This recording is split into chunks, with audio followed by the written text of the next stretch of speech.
Maneru makadiko vana vaMwari, tinoda kukugamuchirai kuchirongwa manherano musi wechina. Ndinodayira kuti muri vatano kumativi mana enyika kwamuri, and Mwari vari kukuchengetai, uyezve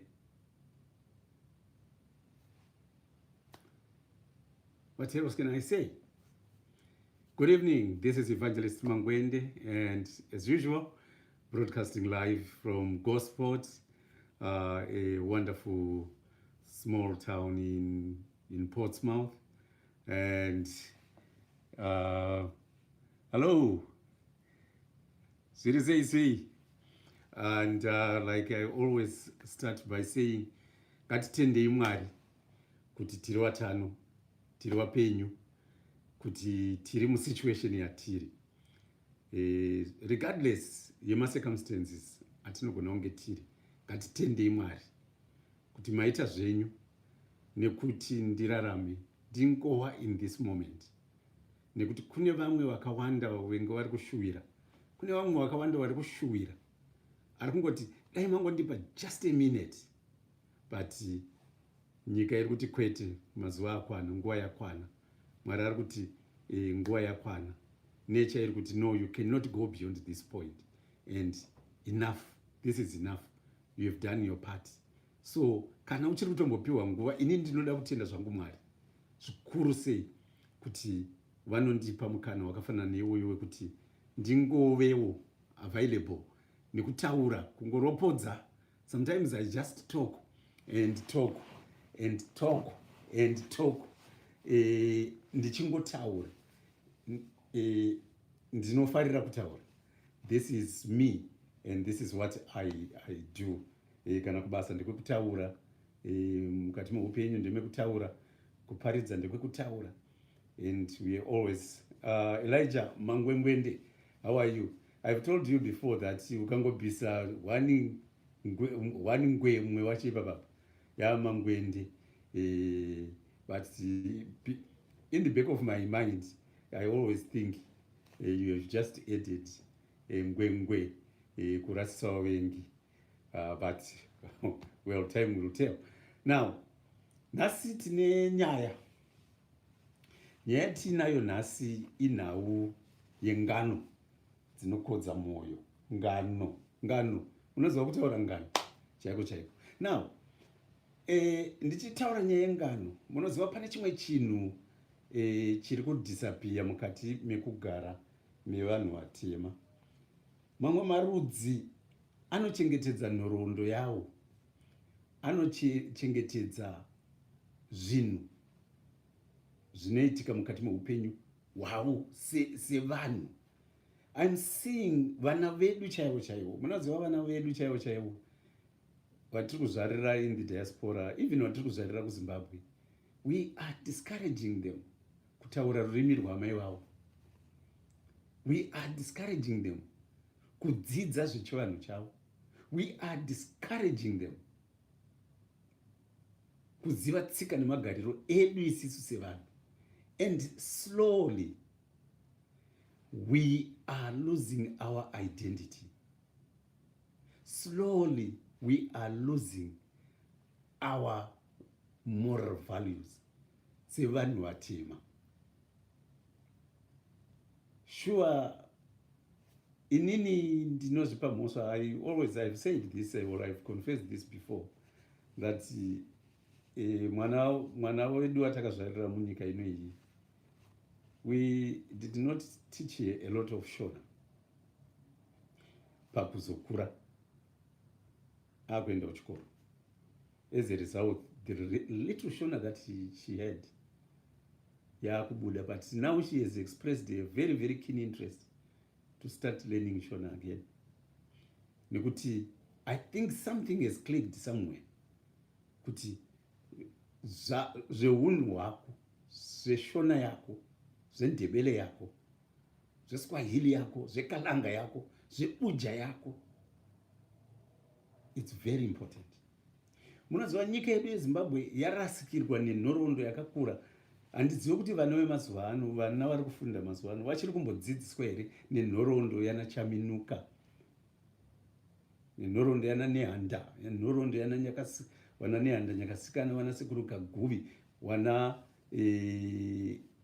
Mangwende, kutanga kwavo kwemadzinza, the Mutapa Kingdom, and so on. Kuti vachiri kuzvidzidzisa, isu takadzidza tikazviziva kuti Chaminuka, we had someone in our country, Zimbabwe, Chaminuka, ainzi anga ari mufemberi, ainzi aita mapipi mashiripita anoshamisa ekuti aigara pamusoro pepfumo. Pfumo sezvariri zviya, kwete zvemagic zvatinoona zvichiitwa nevamwe mumakereke zvekuita magic yekuti vanoti tamutsa munhu, kana kuti vanoti munhu inga asingafambi auya ari muwheelchair anonzi simuka ufamba otanga kufamba. Acting imwe yatinoona, that's pure magic inoitwa. But Chaminuka used not to use such powers. He was invested with just natural powers as a person. Kuti anogara pamusoro pepfumo, anodisappear, hanzi nhoroondo.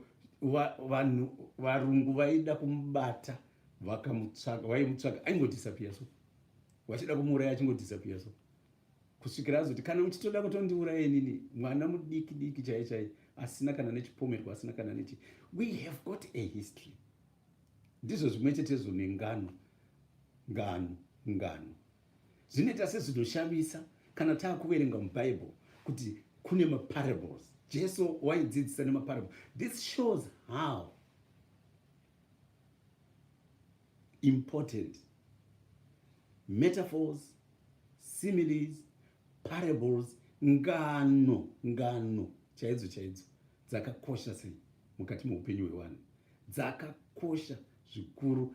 And isisu sevanhu vatema, we need to teach vana vedu ngano. We need to teach vana vedu maparables. Kwete ari mubhaibheri chete, edu sevanhu. It is key, it is important, and that keeps mwana in touch nezvedu. Mukatarisa wana hamtidhamuti vatainzi tiri kuchikoro uku, kana wana little wolf vanotaurwa muno three little pigs and wolf, ingano. Isi tinoti sweta kuti nazvo shishita kuti mwana wedu ndira kuti adzidze all those stories. Yet we have got dzedu isisu ngano dzakakomba, dzinonakidza, dzinosetsa, dzinosuwisa, dzinodzidzisa. Because chinangwa chengano, chinangwa chemaparables, chinangwa chemasimiles is to teach. They are meant to teach. They are meant to reinforce my lessons eupenyu by using things that are familiar with people, by using stories that resonate with people and that will make stuff stick in people's head. Kuti chidzidzo chandiri kuwana. Now tine tsamba yatinayo nhasi mubhaibheri, Mark chapter 4, the parable of the sower. Akaenda kuchurch, it's a parable that is well known. And itori nesong zvakare. Mudyari vakadyara mbeu dzake, mukushi vakakusha mbeu dzake. There are so many versions. Dzimwe paaikusha, dzimwe dzakadonhera panzira, dzakanongwa neshiri, dzimwe dzakadonhera muminzwa, dzikakura, dzikamera, dzikabva dzamanikidzwa, dzikatadza kukura, dzikavhungwa, hadzina kubereka zvakanaka. Dzimwe dzakadonhera parukangarabwe, dzakangoti meremerei, dzikabva dzarohwa nezuva dzikafa. Asi pana dzimwe dzakadonhera paivhu rakanyatsokukorerera, ivhu rakanyorovera, ivhu rainge rine unyoro, rairamba richidiridzirwa, and dzakakura zvakanaka, dzikaita zvibereko zvakapetwa kazana nekazana.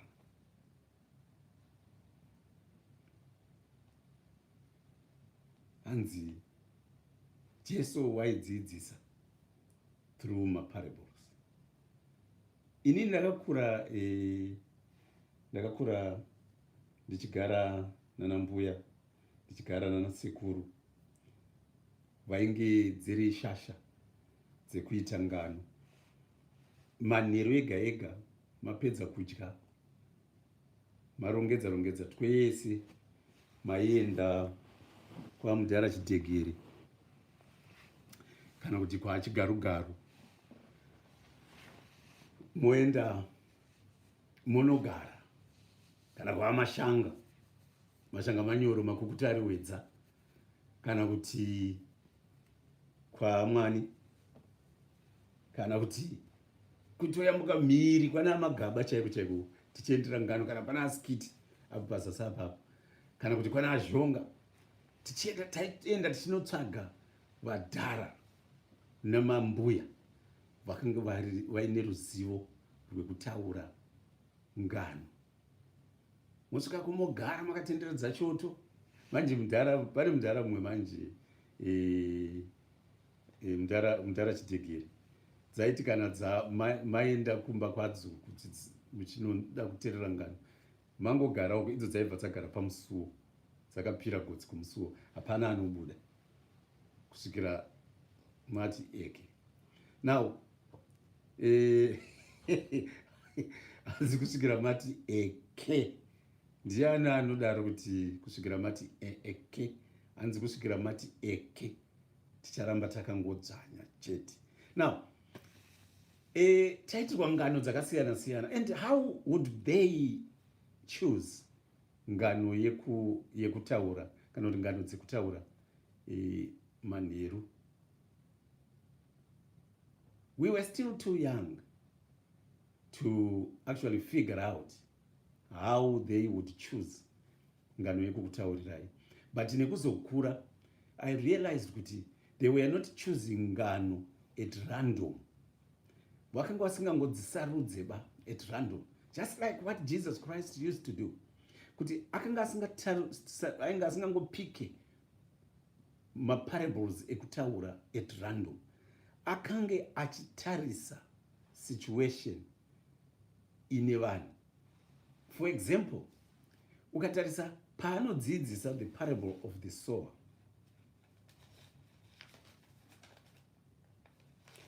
tinonzwa kuti, and he began again to teach by the seaside, and there was gathered unto him a great multitude, so that he entered into a ship and sat in the sea, and the whole multitude was by the seaside. Now, teererai munzwe, here is a multitude. Here is a multitude of people. If you guys have gone on holiday, or those people who live like Portsmouth, who live kunana Bournemouth, who live kunana Brighton, who live kunana Ipswich, vanogara kunana Kent, kunana Dover, you're living along the seafront, which attracts a lot of people in their thousands, especially when it is in winter, in summer, sorry. It attracts thousands. Or if you go on holiday, diaspora, you'll find that there are certain beaches which attracts thousands of people at one go.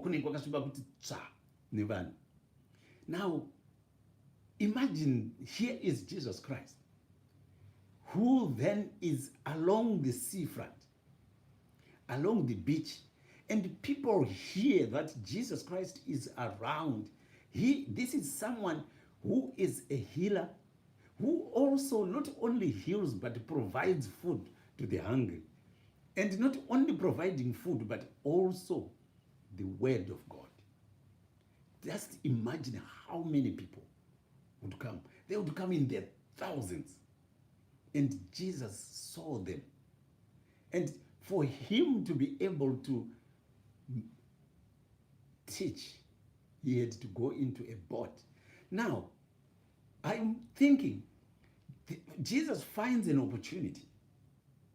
He looks at the people in the thousands and sees an opportunity. Remember, Jesus was God. Jesus is the Holy Spirit. Jesus is God.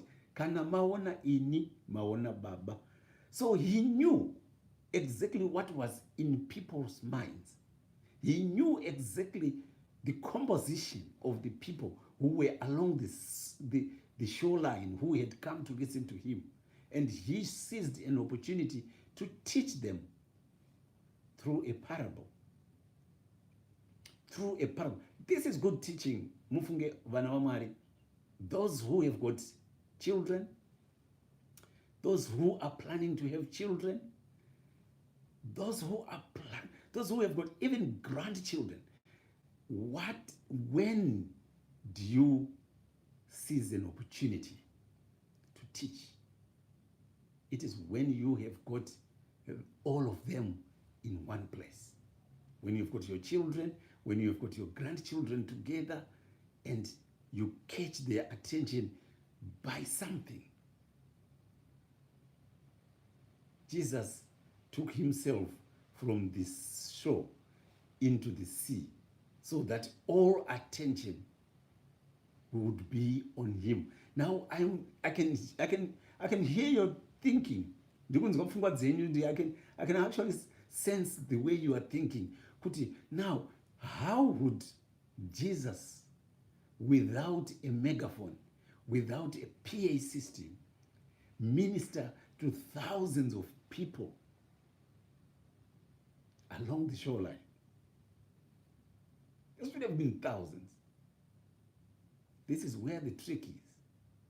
Those who have done science, those who have done the physics of sound, the mathematics of sound, the geography of sound will tell you when you are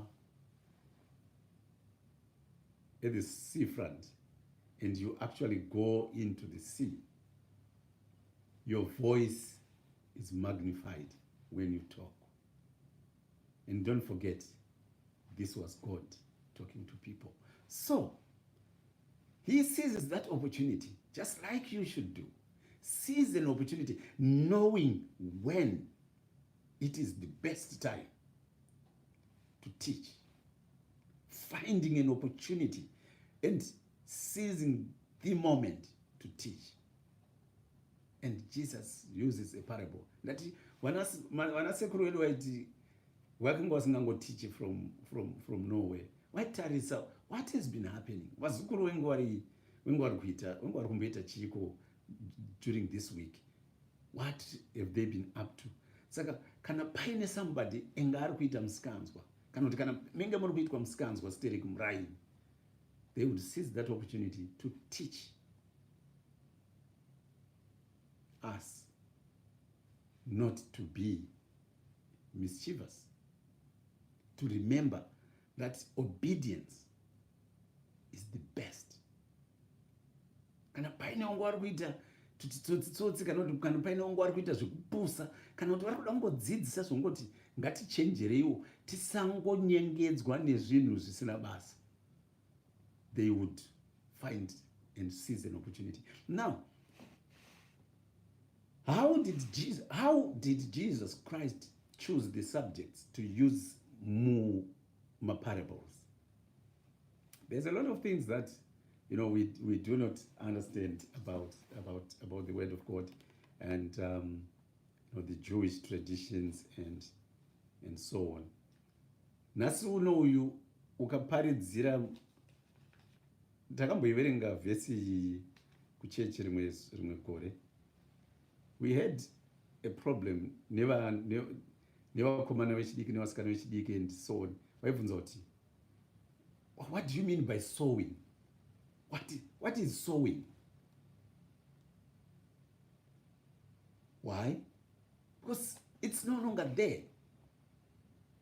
Yes, nezvi kwakusenzeswa planters, matarakita, kwakusenzeswa all forms. Zvinotoda those possibly wari misha in the middle of kumusha ndo vachiri kuita zviyo zvekumwaya, broadcasting, vachiri kuita mupunga wekumwaya. But again, it's slowly dying because people have realized kuti kumwaya kunowesta nekuda kwekuti dzimwe mbeu dzinodonhera munzira dzozodyiwa neshiri, dzimwe dzinonodonhera pasina ivhu rakanaka dzobva dzazoomeswa. Therefore, the best way of doing it is kuita maraini.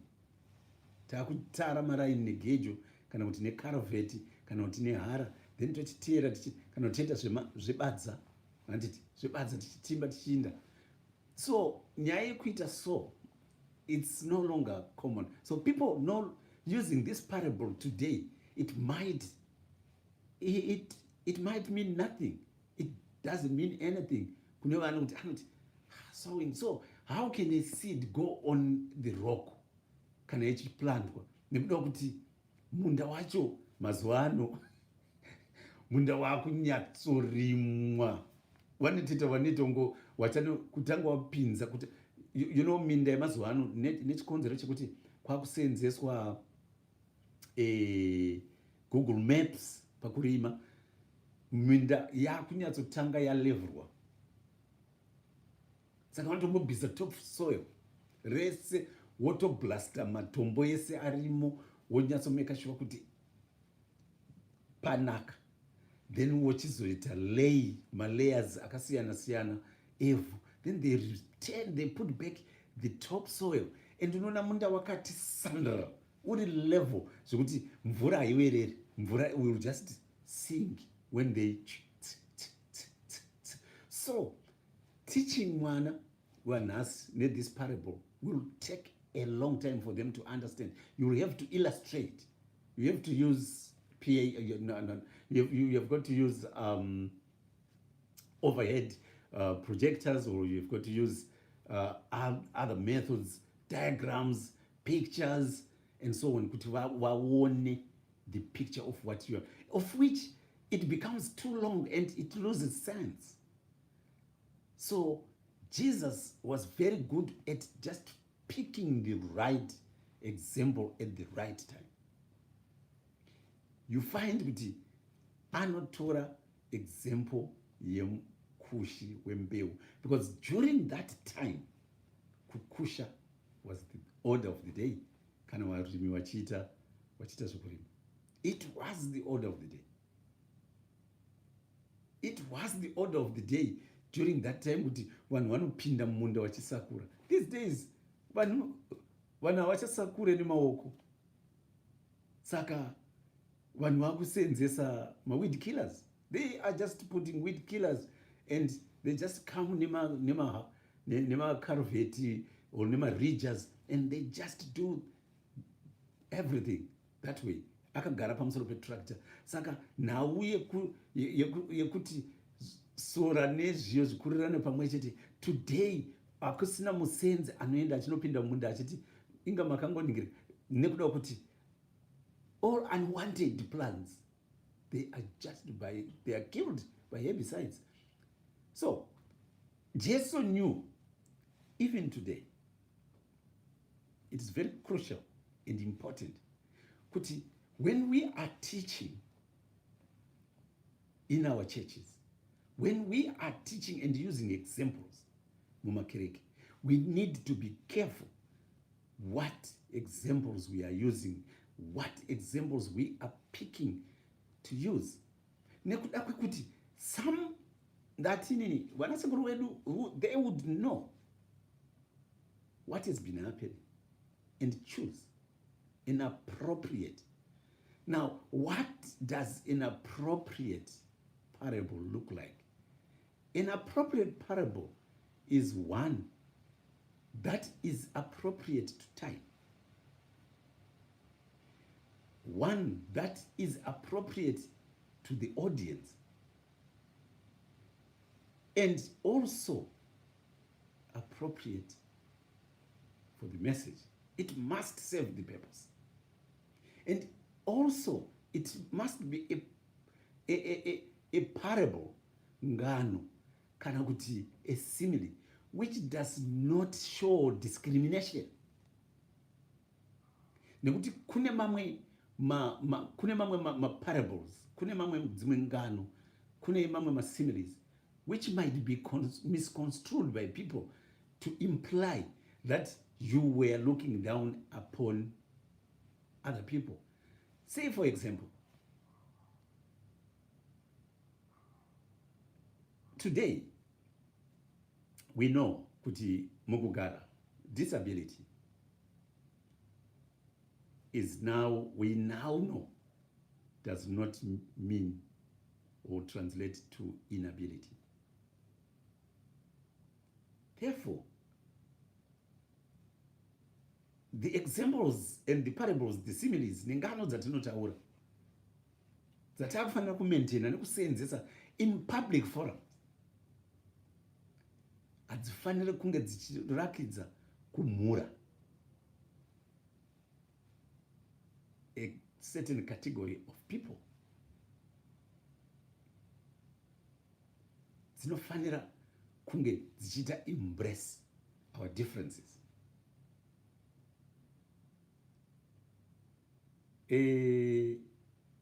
Matawire was really funny. Matawire, those who know Matawire, Paul Matawire in Zimbabwe, was a blind singer. But he had a blind kudaro aimba mudzimbo dzake, and I remember in one of the songs he says, azviiteka kutuma bofu kunomema hunza ndekuda kuti inowirapo. It's dangerous. It's assessing risks. But if you use such an example, if you use such an idiom or such tsumo, my expressions are kuchidzidzisa vanhu pavanhu, unogona kunzi uri kumhura vanhu vasingaoni kuti havakwanisi kuassessa marisks, havakwanisi kuita carry out certain tasks. Yet today we know netechnology yako, the blind, the deaf, the dumb, and all sorts, they can do a lot of stuff which includes my risks. Inini panapo pandiri, I know ndine vamwe sekuru vangu vasingaoni kumusha uko, basa rake rasimudza mhuri yake ndere kupwanya matombo paMurehwa Center, rekupwanya matombo. So but haoni kubvira ari mwana mudiki, haoni. Kana akakwira bhazi achiuya kumusha, anokwira bhazi ega, haakwidzwe nemunhu. Kwira bhazi ega kana kombi kana lift, anokwira oga. Chero rikaenda nekudombwe kana kuti rikaenda nekuuyuuyu, anoziva pabus stop anoburukira, and he knows how to get home. He's blind, totally blind, 100%. But he performs all those tasks. Therefore, when we are choosing examples to use, similes, metaphors, and so on, to use, they must, it's a must. Hadzifaniri kumhura vamwe vanhu. Jesu Kristu. This is one of the parables in the Bible. Inovhunzwa Jesu Kristu nevamwe vanhu, not vadzidzi vake, nevamwe vanhu. If you read this, after ataura nezveparable, people disperse, but there are a few people who remained behind to still be with Jesus and his disciples. And it is these people who then asks Jesus, tell us more about the parable. What do you mean in this parable? And ndiyo parable huru yaanonyatsoti dza kutaurira vanhu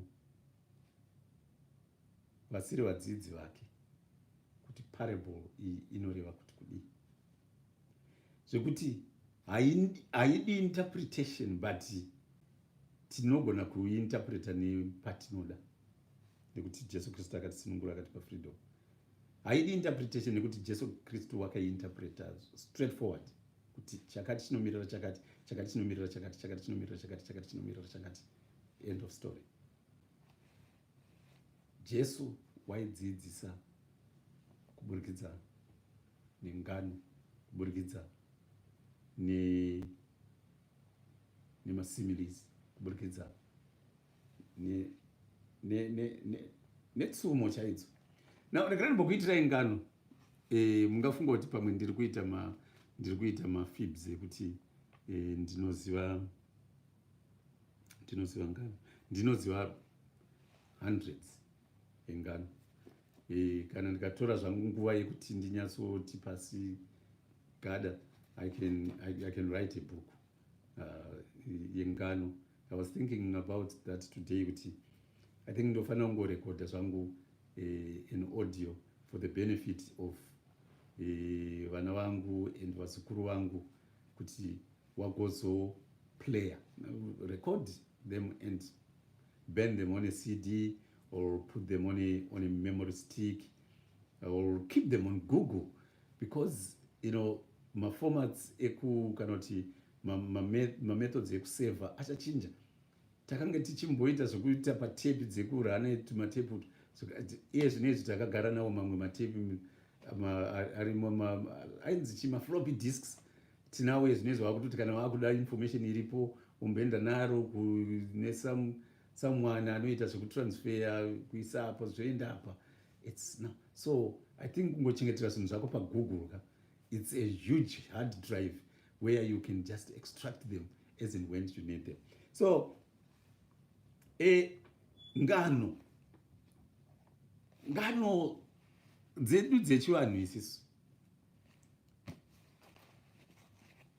just like anywhere else, I think, because ukada kutarisa chero ukatarisa masimiles anosenzeswa even nevarungu anemuka, chero anosenzeswa kuIndia anemuka, chero anosenzeswa kuKorea anemuka, chero anosenzeswa kuAfrica anemuka, vanhu vatema nevarungu tose ngano dzedu dzine muka, which to some extent tells us a lot about where we have come from, who we are, and what makes us what we are today. We have been animals. We have come from an animal world, and animals means a lot to us. And when they are used in our stories, mungano dzedu, it makes sense.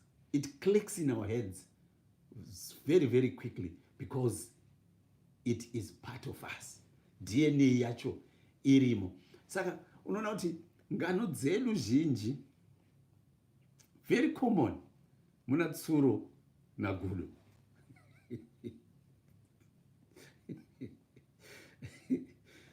Muna tsuro na gudo, muna kamba, muna njiva, muna zizi, muna gunguo. These are so common, but top of the list, tsuro na gudo na kamba. Nyoka, yes, inowanikwa mungano pano nepapo. Gunguo rinowanikwa mungano pano neapo. Zizi rinowanikwa mungano pano neapo. But tsuro, gudo, kamba, they are so common. Now, tsuro mungano dzedu isisu anorepresenta kungwara, uyezve trickery, cunningness, zvechikiribidi zvechitsotsi zvinorepresentwa natsuro. Gudo anowanzosenzeswa kuratidza foolishness, lack of wisdom. kungoteera asingafungi, being cheated easily. So tsuro, wisdom, gudo, foolishness. I don't know kuti gudo anozvifarira here izvo. Kamba is wiser. So let's say tsuro is clever, gudo is kind of silly and foolish. Kamba is wisdom. Saka unoona kuti pangano dzedu idzo dzimhuka idzi play a very important role. Now, ukachienda in the animal kingdom, ukadzitarisa mhuka idzodzi in their habitat, if you look at them in their habitat, you will definitely see that yes, vanasoro jena vakanga vachiziva kusarudza kuti tsuro, even those who keep pets in the house, they know tsuro is quite clever to some extent. I don't know scientifically. We are not going to go there. The baboon is misled, a little bit foolish, but the tortoise always is share of wisdom and long life. So if you look at how, I don't know kuti garwe rinosenzeswa pa, garwe rinosenzeswa mungano here, maybe dziri kungano dzinosenzesa garwe. Welcome. So wakuru wedu waisarudza such things to teach us nazvo, kungwara, kubudirira, kukunda matambudziko and so on, kusanyengedzwa takatarisa. And also taidzidziswa kuti if you take your time to think, you can solve some problems that a lot of other people will think are not solvable, by just keeping your cool, your calm, because kungwara hazvirevo kuti unoziva zvese satsuro. Ndatiregerai ndikuitire ngano. Ngano dzaitanga dzichinzi chii paiwapo vanoteerera kuti dzepfundi, kwainge kuina tsuro nakamba. Tsuro akanga ajairira kungogara achinyengedza gudo, achimitisa zvose, gudo achikwadzwa, achidyirwa tunhu twake. So gudo akazoti no, tsuro uyu ndinofanira kuti ndimbomurongera, nekuti haangagari achingondiitira musaya kuzwa all the time. Saka gudo akanyatsofunga akati, tsuro chii chandingaita ini? Let's fast forward.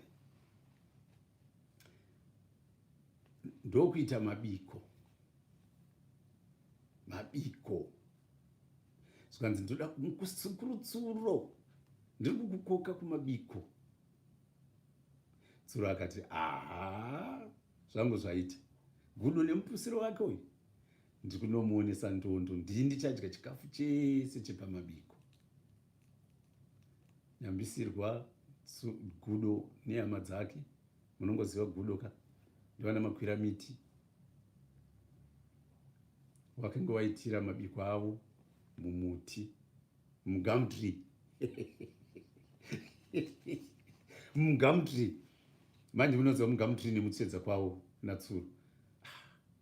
Tsuro osvika nehama dzake neshamwari pacha pamabiko.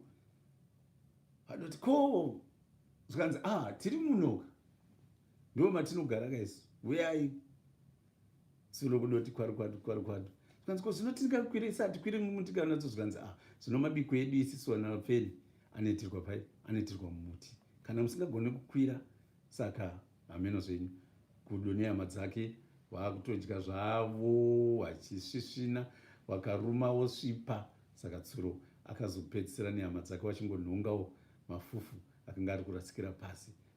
Gudo musi iyoyo akagonawo tsuro ndo pakafira sarungano normally ndo maperera aita ngano, but it's a long ngano yekuti tsuro akambenge atanga nekuita mabiko ake obva apisa otovana Gudo wasvika wachifamba nemaoko akasviba kuri kwava munogeza maoko hamungadyi makasviba odzoka chikafu chapera and vana Gudo vakazoti we will try. So this is a kind of a modified version inozouya quite late in the century, in the 20th century, I think, where it had been modified to also show kuti Gudo harina kungopusa all the time. What am I saying here? Why did I use this ngano? Ndiri kusenza ngano inini on reflection. Tichitarisa the parable of the sower. Jesu anoti mukushi waikusha mbeu. Dzimwe ndiye mukushi ka aikusha mbeu. Saka zvari mukushi aikusha mbeu. Akanga arima munda ndiani wekuti agozokusha mbeu.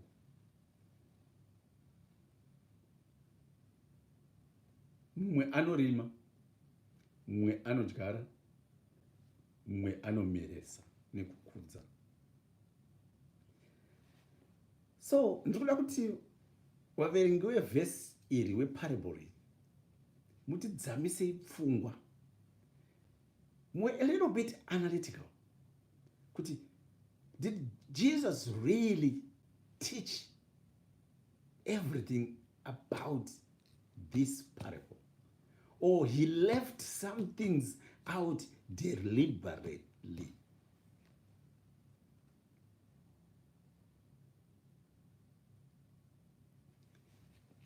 Why am I saying so? Ndiri kudaro inini nekuti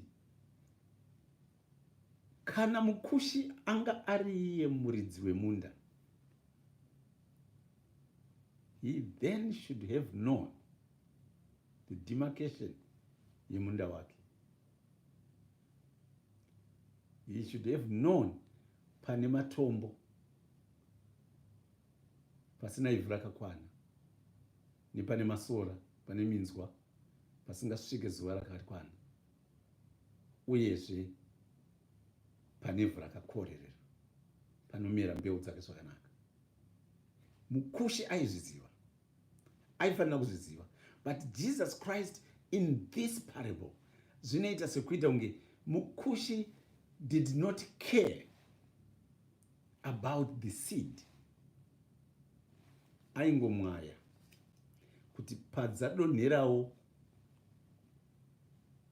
dzikadonhera pavhu rakanaka, then let it be.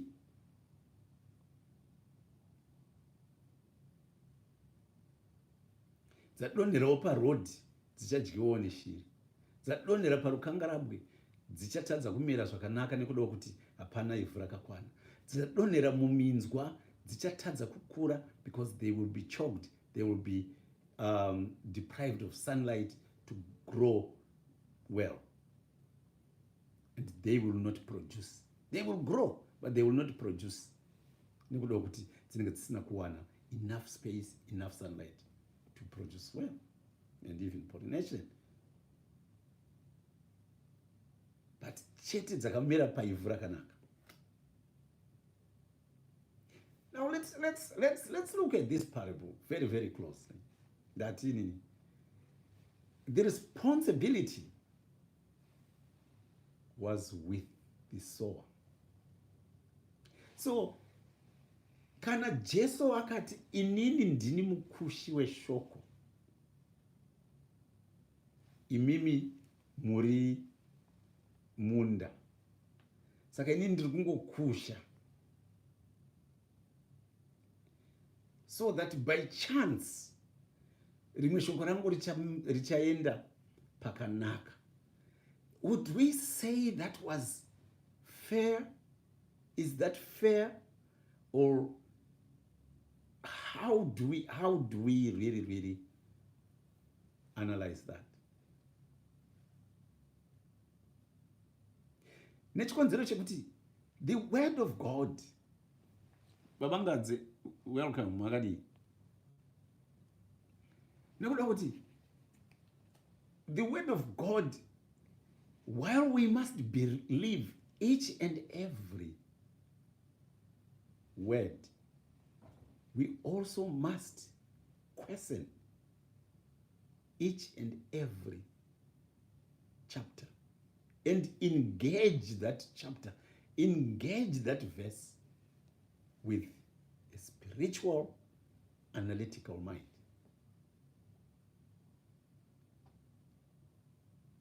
Munhu anogamuchira shoko asingaribvunze ane danger yokuti ari kugamuchira chinhu chaasina zokwadi nacho, chinhu chaasingazivi.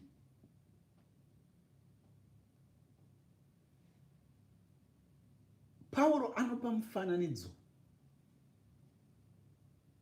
wevarume nevakadzi, a population yeBaberia, that they did not accept the word at face value, but they would go and read and research and question and critique and find more evidence to support the word they would have heard. And then they would come back tomorrow and say, yes, what you have been talking about, it is there. Tinonzwa Herod panouya varume vekumabvazuva vachiti, taona nyeredzi yatipangidza kuti kwazvarwa mambo. He gathers the elders and astrologers wemuguta rake and asked them, what is the substance of truth in what these men are saying?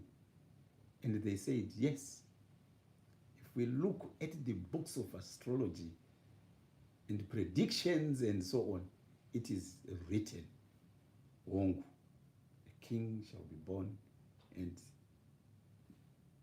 this is how people will know. We should question, we should analyze, we should look at these things. So the parable of the sower, Ngano yemukushi, ndati ndiro parable rinogara Jesu pasi nevamwe vanhu vasiri vadzidzi vake achivatsanangurira zvarinoreva. Asi akataura zvose here kana kuti pane zvaakasiyira? If you look at it. Now, ndatinini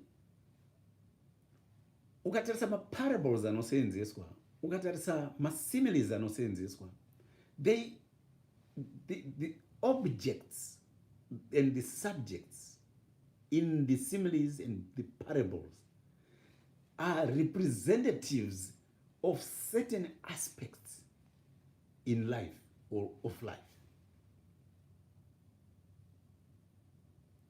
And you can only know this if you have studied mythology, if you have studied history of certain cultures, traditions, and so on. If you haven't, it is very difficult to understand. Some people will think, how? Evangelist, what are you talking about here? Ukanzwa the song, ndoifamba seinzira inorema ine minzwa inobaya pfugama una mate. In that song, to some people who do not understand, minzwa represents the sufferings in this world. Minzwa, mapundo, they represent the suffering in this world.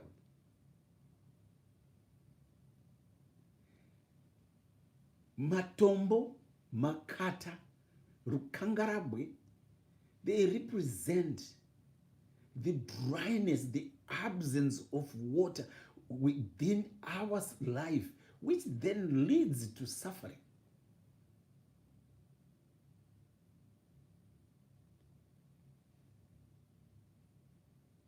Birds that just come to eat and fly away are a representation of outer space, out of space elements that sometimes visit this world to take away the things that we dearly love. And in some stories, it can represent the evil. And in some stories, it can even represent the angels. And good soil represents the pleasures, the good things of this world, that if we seek them with a diligent heart, they will lead us to a good life. Mauswa, masora, akasangana nevu, they represent the desires of we have in this world. Our quest to seek just happiness in this world. Our desire to seek sensual things, things like sex, things like food, things like parties, etc., money, pleasures of this world. So you will find, if Jesus did not talk about these things in as much detail as that, which leaves you to think, why did he do that? And the answer is even in that verse, because anototaura Jesu Kristu kuti ndinodzidzisa nemaparables, ndinodzidzisa nezvirahwe, ndinodzidzisa nengano, kuitira kuti ndivigire vamwe vanhu, otherwise vanokonvheta vakazotadza kuenda kugehena.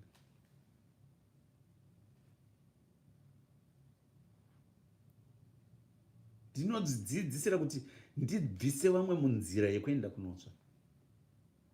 Vamwe ndinodzidzisira kuti vasatoziva, zviwanzike, and it's only exposed to you. But you can only know if you really spend time in understanding and studying a lot. In life, if you don't read, vana vaMwari, kune vamwe vakangomira nebhaibheri irori, this copy of the Bible, ndora vakangotongomira naro irori. Kana akada kuita hurukuro maererano nezveshoko, anenge akangomira nairori. Handisi kuti zvakaipa pakumira nebhuku rimwe chete irori, no, but ndiri kuti inini hauna kwaunenge wati waendaba.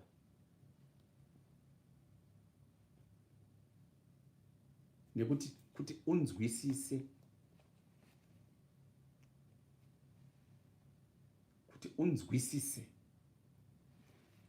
zviri mushoko, kuti unzwisise the parable. Jesu na Nicodemus. Jesus and Nicodemus. Jesus and Nicodemus. And Nicodemus came by night. Akati, how can I be saved? And Jesus said, you just need to be born by water and the Spirit. Fast forward it. Jesus anofunza Nicodemus kuti iwewe uri mudzidzisi asi haunzwisisi such a simple and straightforward thing. How can that be? Judas was so learned. He was a teacher. He is referred to by Jesus as a teacher of the law, as a teacher of the Jews. But Anonzi, if you are learned and you don't know such things, which means these things, they are not only contained in this book, they are contained elsewhere. And Mkristu, kwete Mkristu chete, munu, you must read. You must develop a desire to study.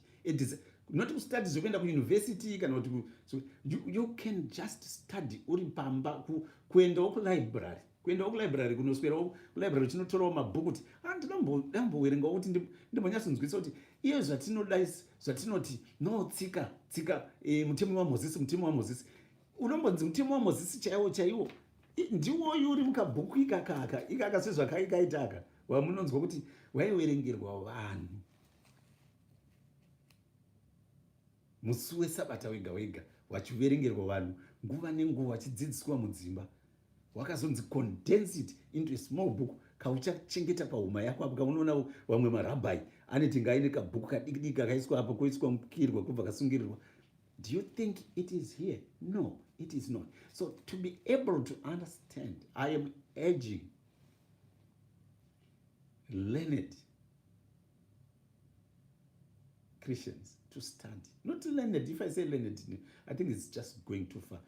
For Christians to just read.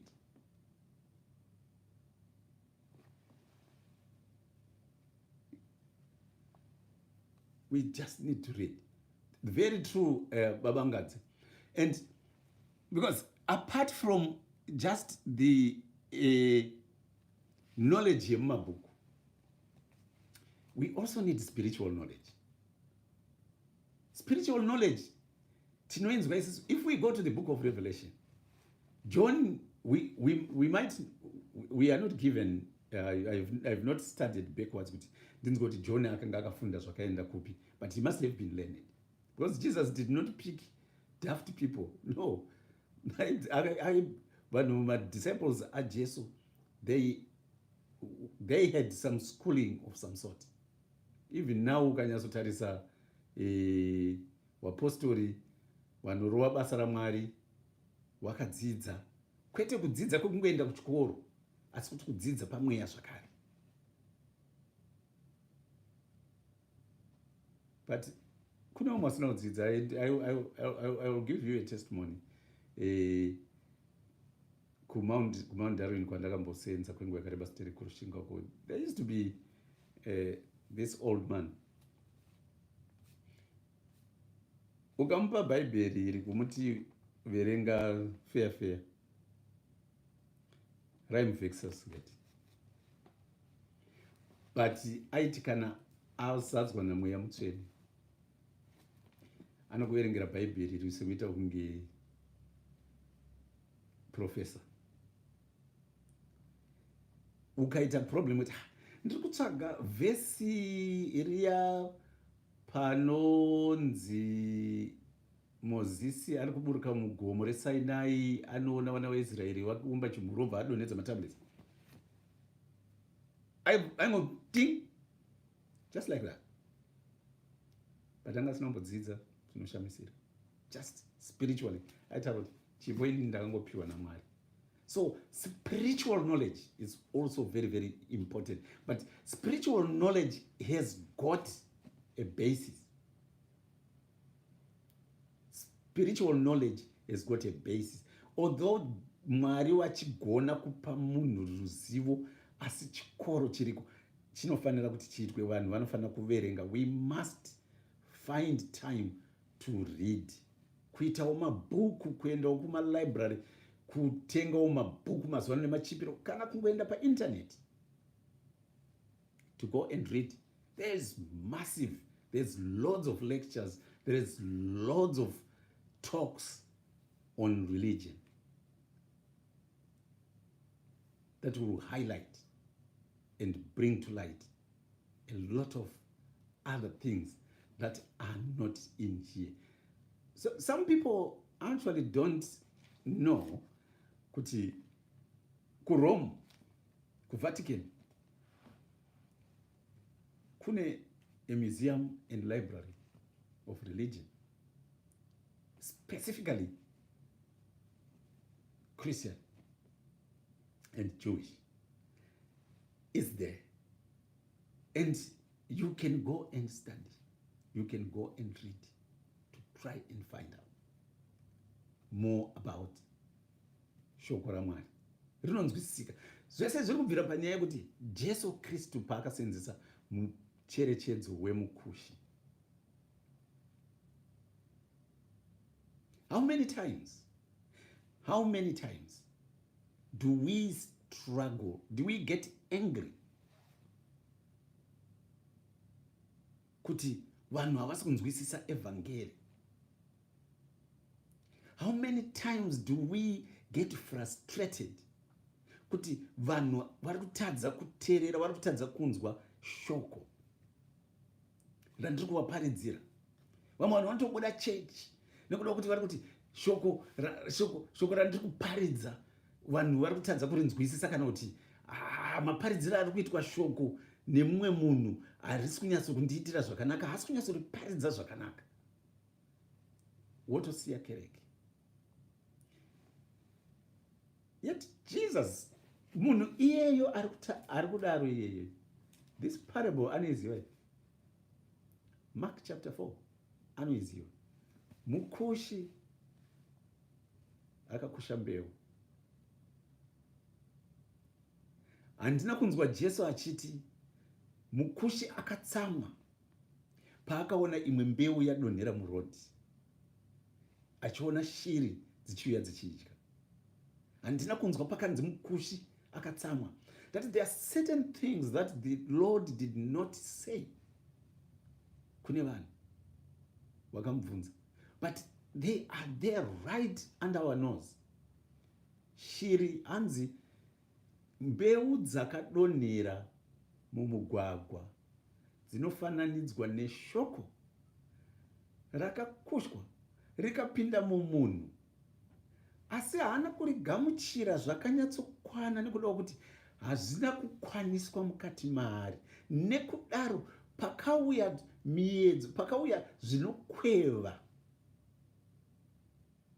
zvenyika ino, Satani paakauya netuma vices twake, it was so easy to pluck the word out and leave them empty, and they lost track of following the word.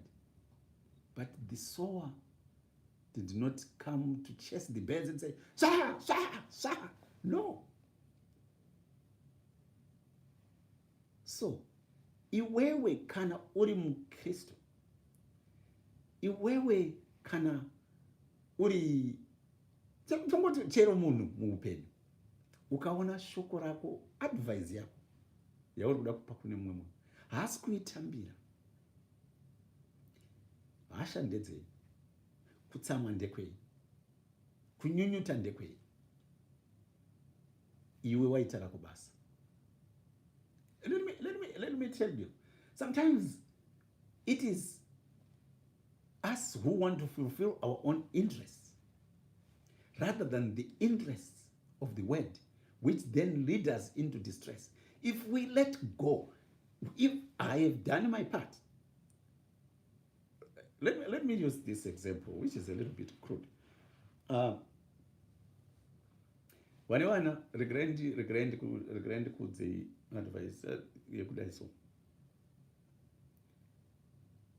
kana mwana ari kuita musikanzwa pamba ari kutadza kuteerera iwe uchimuti taizvi iye achiramba opedzera kutaura kuti saka zvepanapa inini handichada.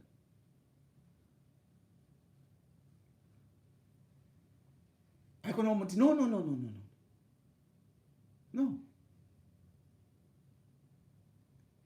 ati zvepano inini handichadi, zvepano pauri iwewe handiti zvepano pauri handichadi, pane imwe wabereki wangu handichadi because muri kunetsa, muri kunditi nditsvaire mumba, muri kuti ndi clean after myself mutoilet, muri kunditi ndipoto ndichisuka ndiro, muri kuti saka zvepano inini handichadi, munonetsa. Yakona muti aiwa kani ko zvabva zvazoita seko chiko, mutaura kuti okay, that's fine, so when are you leaving? And I will help you to pack your bags. Ataura kuti mangwana ndiri kuenda, ataura kuti okay, tomorrow. Kana akati zvinezvi chaizvo ndiri kuenda, ataura kuti okay, that's fine, you are going right now, cool, I will help you pack your bags. No, handidi ndopeka ndega mabhegi angu ndinobatsira kuti yeah, that's fine, just pack everything that belongs to you. You are going, isn't it? Pack everything that you are going, that you want. Kana usina mabhegi mamwe ekupekera, I will give you. Pack. But okay, here is 20 or here is 100 pounds. Ikusenzisa parwadi uchinda. Good luck. We wish you the best. Umbudisa padoor and let them go. And shut your door and go back in the house. And see what happens. They will come back. It is when you pursue them that they actually will increase the distance between you and them. Letting them go is not a sign of I don't care. It is caring to let go someone who has said, I no longer want to be part of your family. Handishadi kugara pano inini nevabereki because munosota, you're too old fashioned, it's too old fashioned. Let them go. And don't chase them. It's a good thing, isn't it? At least they are going to start a new life somewhere with whatever, whoever. They are going to start a new life and celebrate with them the start of a new life, because this is life. Even kana ari chimwana chidiki chaicho mama 13-year-old ndakwenda, say okay. Don't you worry, don't you chase them. Jesus says, mukusha akakusha mbeu dzimwe dzakadonhera masora. Panga pane mvura kanaka ndosaka paikura masora. Ngatitange dzakadonhera pamatombo parukangarabwe. We know parukangarabwe, yes, pane paine tuvhu tushoma pamwe twakangoendawo ipapapo nekuda kwekuti somebody akamboisa mahuswa ipapapo akaomerapo and turned into a little bit of soil mutsakwani and so on, but it doesn't go anywhere. Mbeu hanzi dzakadonhera ipapapo dzakangoti budei, but pakauya zuva dzakabva dzangosvawa. Now zuva ne-absence of water is a representation of dryness and absence of life, which goes beyond expectations. Kutambudzika, tambo anakamufaro mbijana. Jesu akati hanzi dzinofananidzwa neshoko rakapinda, but nekuda kuti munhu hana kugadzirira their faith, their heart, their mind is not well prepared and good enough. They are easily taken away, distracted by the pleasures and the things of this world. How many of you guys, how many of you were apostle kunzoku vane hana nemwoyo yakanyatsogadzirira kugamuchira nekutambira shoko raMwari? Vazhinji vedu, we are so distracted. Vazhinji vedu panofanira kugara shoko raMwari padiki so. Why? Nekuda kwekuti the pleasures and desires of this world occupy the rest of us. Monday to Monday tiri kuenda kubasa. Handiti Monday to Monday tiri kuenda kubasa. Hatina nguva yekuenda kuchechi. Dai pamwe zvaidai so. I would appreciate somebody anotaura kuti wakamanaka, inini ndakarealize chinhu wani kuti chechi yedu haina PA system. Saka kuti chechi yedu itoita PA system inoda kushandirwa, inoda mari. PA system is costing almost kuma 2 point something thousand. Saka inoda kutosenzerwa Monday to Monday kubasa, rekusenzera kupa kuna Jehovah. Chief T.J.C musi weSunday ndeya Jehovah. Yekubhadhara kunoita Chief T.J.C musi weSunday ndeya Jehovah. Kune vanhu kunze ukuku vanosenza nema-agents, vanosenza nechichi, who are paid one night. They are paid about 300-500 pounds a night on a Sunday, or even day shift reSunday, rebank holiday pamatumba ipapa. They are paid loads. But how much of that do they actually put in the house of God, or they put to the use for the work of God? Zero. Tuv rukangarabwe, uri rukangarabwe.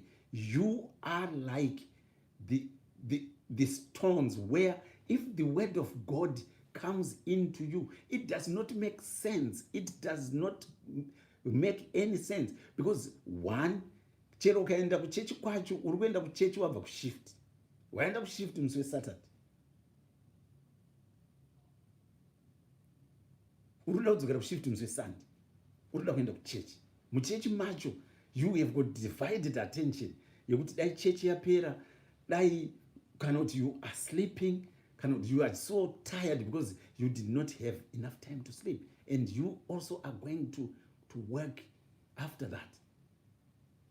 Uringori rukangarabwe. Shoko aripo. Hausikuwana. You tell me. I want somebody who will tell me kuti ininika ndinogara kubasa. And the Bible ndoriwerenge.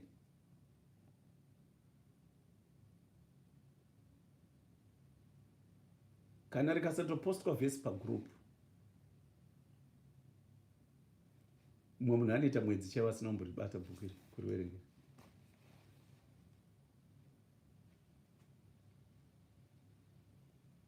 Rukangarabwe rwega rwega. But there are some who, yes, panevhu rine mvura rine manyowa, but pane masora neminzwa. Hapana kuprepewa zvakanakisisa, hapana kunyatsoprepewa zvakanakisisa, nekuti pane masora, pane minzwa, pane zvibaya zvinonzi zvaguduma. Ndambotaura kwekutanga kuya kwekuti mamwe mazita anofanira kuti achisubstitutwa mumwe menzaniso inofanira kuti ichisubstitutwa isu kwedu Chaguduma chine rimwe zita riri derogatory chinonzi chibaya mahure, kuti hanzi chinonzi chibaya mahure nekuda kuti vanoita zvema-love affairs vari musango, vanorara musango, saka chinovabaya. That's why it got its name. But now we know kuti chero munhu asiri pambi, chero munhu asiri hure anobayiwa neChaguduma nekuti munzwa. Therefore it's derogatory to say, to give a plant nekuti upambi imwe hakusi kuda. It's not by choice, but kune zvimwe, it's a topic for another day. Saka tikutaura nezve ivhu rine manyowa, rine mvura, but harina kunyatsogadzirirwa zvakanaka nekuda kuti pane mauswa, pane masora. Ndiani akambodyara chibage mumasora? If you have tried it, we have experimented with it kumusha kuti unodyara chibage chako mumasora chaimo chaimo, kanokura so kakatsukuruka, chero kakaisa fertilizer kanongokura kakatsukuruka ende akaiti muguru unoshamisira. Hanzi ndo zvakafanira. Pane mbeu dzinonodonhera ipapo, pane shoko rinonopinda ipapo, pane vanhu vachiri kuti kunzungu, kunyimo. Wakamboona zvekuku zvanakidza womboti nezveikoko, wakamboona zvekuku zvanakidza womboti zveikoko, wakamboona zvekuku zvanakidza womboti zveikoko, wakati zvekunoko, varingori kwese. Zvenyika ino zvinovakweva maziso kunyanyisa. Zviitiko zvepasi rino zvinovakweva maziso zvakanyanyisa. Ndatinini mafaro epasi rineri anotora mese evanhu vakawanda, upfumi hwepasi rineri. Nai vanhu vaMwari, let me tell you, let me share with you about getting attached kuzvinhu zvepasi rineri. Zvinhu zvepasi rineri zvese zvichapfuura. Kuimba rumbo rwemuimbi anotaura kuti kudii? Hanzi makomo mapako zvichanyungudika, zuva richadzima nemwedziwo uchapera, wakaipa vose vachashayiwa pekuwanda kana mucheki wouya. I know, and I very much appreciate people, working very hard to acquire wealth. But it becomes ungodly if we are so obsessed with acquiring wealth, so much so that we overlook basa raMwari.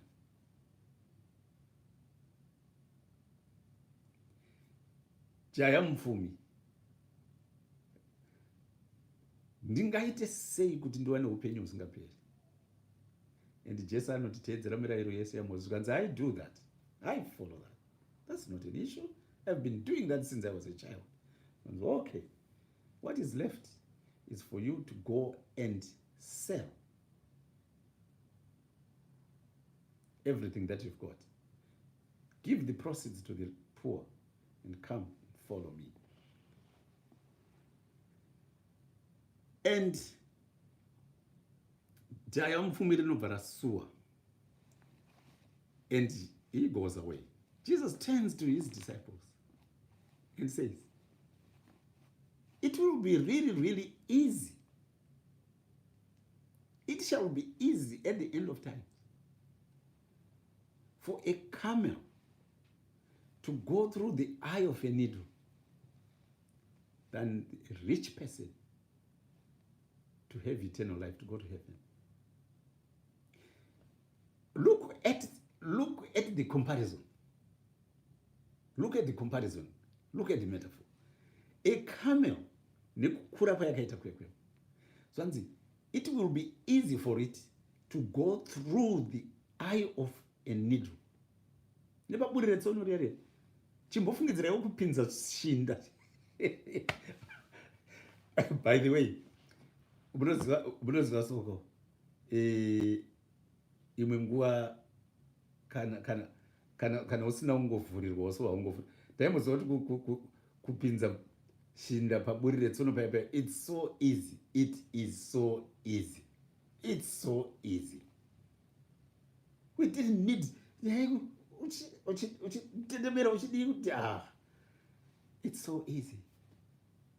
You just need something that is a little bit firm, like a piece of paper, which you can just put a hole, put your thread, out, done. Now, and it's going to be easy for a camel to go through the eye of a needle than a rich man. It's not bad when I'm kutsvaga upfumi.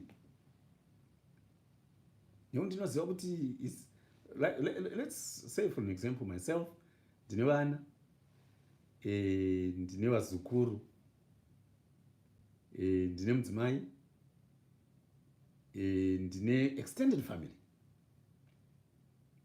ndine kereke. So when I'm right now, there are times when I'm thinking, ndofana kuti ndisenze kugadzirira upenyu hwevana vangu, but vana vangu vamwe vazhinji vese vavakuru 18 and they are living their own life. Ndosaka ndane vazukuru, ndasarwa nehwani mudiki. Now I'm thinking, saka I'm working so hard kuti ndigovagadzirira upenyu hwakanaka. Wrong. I used to think that until I learned through revelation that no, that should not be my primary aim yekuenda kubasa. Primary aim yangu yekuenda kubasa inini ndiye kuzvigadzirira ini upenyu hwangu hunoringana panguva ino yandiri kurarama nemhuri yandinayo. Zvevana vangu vachagadzirawo hwavo kana vasvikawo panguva yavo sekuzvigadzirira kwandiri kuita hwangu izvozvi ndichigara navo. Saka handife ndakafira kubasa kuti ndigozosiyira mumwe munhu upenyu, nekuti kana ndikange ndichidaro ndichimuudza, I'm actually depriving them. I'm actually telling them that you are irresponsible. I have classed you as an irresponsible person who will not be able to look after themselves when I'm gone, which is not true. Kana tine mapostori anodaro ariko akawanda, kune vaKristu vakawanda vanogara kubasa nekuda kuti vari kuda kuzosiyira mhuri dzavo something. Iye ari kukanganwa, haasi kugara upenyu hwakanaka. Let us talk of upenyu hwakanaka. The other day I was talking about life. You know, pamba pauri kugara right now, postori yababa mwana chero asingaende kuchechi kana ti, pamba pauri kugara right now, pangave pako pawakazvitengera kana pekuroja, ndo pauri, ndo paunospenda more time uri, ndo paunodyira, ndo paunorara, ndo paunoitira everything. So it must be very comfortable.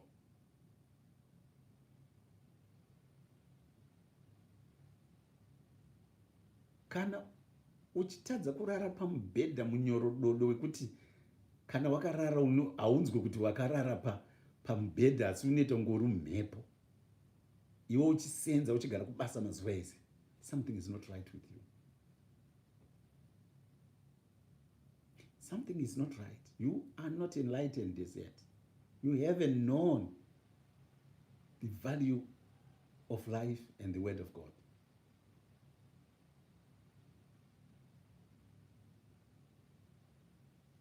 Kana uchiri kuti pamba paunogara iye zvinezvi ndo pamba paunogara mazuva ese, but if you go into your toilet unofunga kuti yo ukomana, yet uri kugara kubasa, something is not right. ndiri kungotaura nezvepaunogara chete, nepaunorara, nepaunodyira, ndiro yaunodyira chaiyo chaiyo, foku yaunodyisa chaiyo chaiyo, uchiti ndiri kuchengetedza mari, ndiri kusevha mari, ndiri kugadzirira vana vangu kana vazukuru vangu upenyu hwemangwana. Hausati watendeuka, hausati wakuziva kukosha kweupenyu, nekuti pauri ipapo nhasi ndipo pakakosha kudarika zvimwe zvese zvemangwana.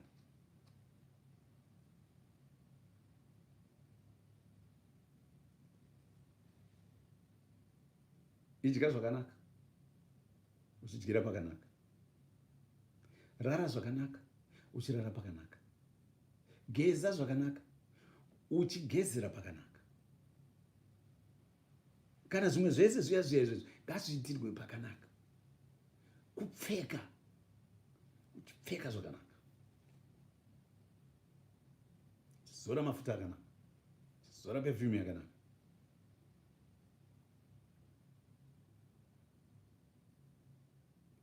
Kana uri kutaura kuti uri kusenzera upenyu, ngahuve upenyu hwako in the here and now. Nekuti zvemangwana, Jesu anotaura wani. Ini ndinonzwa kutambudzika imwe nguva nekuinterpretwa kana kuti kushayishwa kunoitwa kuziva kuona magwaro nevanhu, kuti mumwe chete iyeyo ari kugara kubasa achiti ndiri kusenzera zvemangwana ndiye anosimuka achiparidza. Jesu anoti, why do you worry about what you are going to eat tomorrow? Look at the birds of the air. Vakushi vanokusha zvavo, mbeu dzichidonhera apo dzichididi, idzo dzouya dzodya zvadzo. Hanzi, they don't have fields. But hatinzwi kuti shiri dzakafa nenzara. Chero gore rakamboita nzara chairo makore anoita nzara pasi rineri. Hatinzwi panonzi taonekwa shiri yakapera kuonda kuita kwashi yeshiri. I'm still to come across such. You find it kuma domesticated animals that we have domesticated. Huku dzatinochengeta pamusha, nemombe dzatinochengeta pamusha, nembudzi dzatinochengeta pamusha, because we have domesticated them. That's where you will find all these mortality rates that are related to droughts, hunger, and so on. Otherwise, they cope, God provides. And if they die, they die. That is what life is.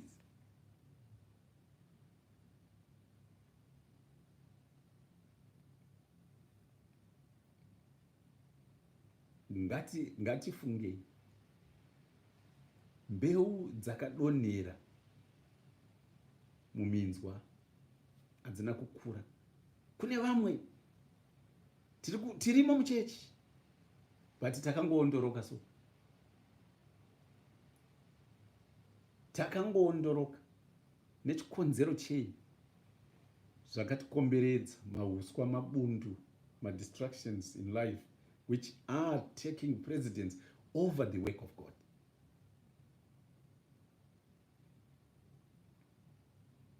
But pane dzimwe mbeu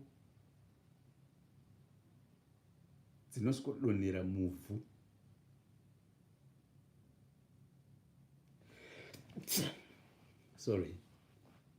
Dzinodonhera muvhu rakaprepewa zvakanaka, rakadiridzirwa zvakanaka. And they will germinate and grow to become fruitful and bountiful. And the harvest will be 3-fold, 100-fold.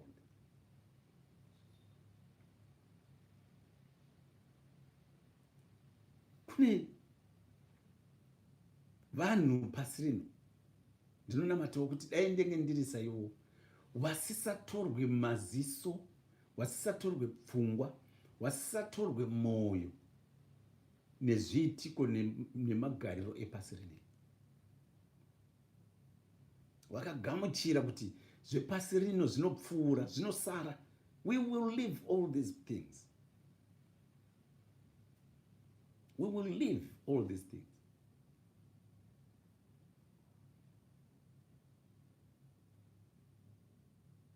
Mvangeri wangu chiti anobva aimba achiti mabhendi achapera nembira dzichapera zvose zvichapera asi kudenga kuriko, kunoramba kuriko. Zvimwe zvese zvinopera izvi. Let me tell you. Tino vanhu tine dambudziko rekuve so attached to the things of this world. Rekuve so attached to the extent that we feel pained, we feel hurt, we feel sad kana ndichinge ndisina mari. Kuita stress kana kuchinge kusina shift. Kunza mashifts kana kuti kuita stress nekuti wadzingwa basi.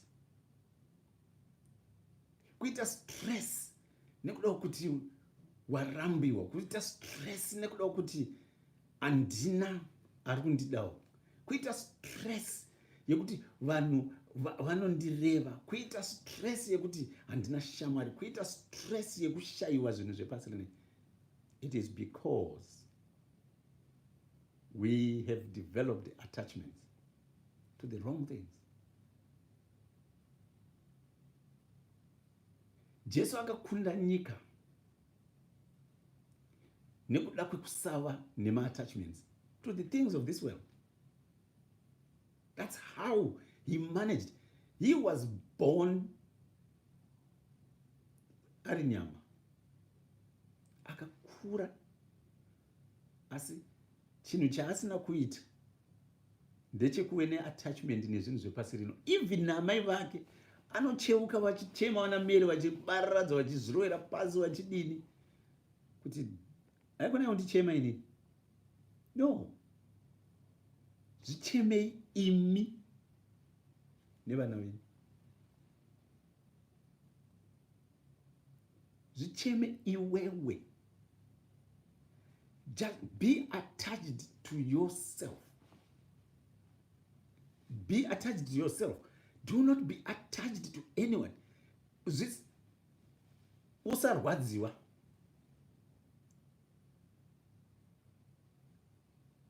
Zvisakurwadza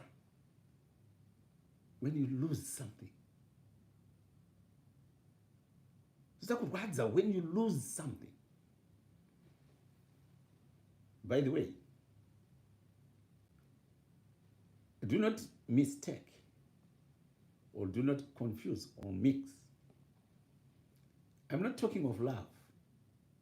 Vamwe vangafunga kuti muvhangeri vakati zverudo ngatidananei zvikuru hama nehama, but do not be attached.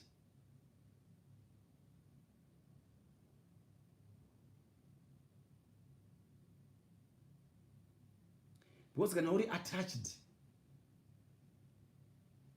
kune zvinhu zvepasi rino, kana ukakwashanurwa unooma. Jesu anoti ndiri muzambiringa wezvokwadi, baba vangu ndo murimi, imimi muri matavi ari pandiri, and davi rimwe nerimwe baba vangu vanoripruna vachirikwanhurira zvakanaka, rinoita zvibereko, rinokudzwa richiramba richikwanhurirwa richibereka zvakawanda. Iro risingabereke richabviswa, rooma, rokandwa mumoto, rotsva, kuchave nekugeda-geda kwemeno. That's the only attachment that we must have, an attachment with Christ, because we know with Christ there comes life. Attachment kumukadzi wako haina life, ine rudo rwekunyengedzana futi rwepasi rineri runopera.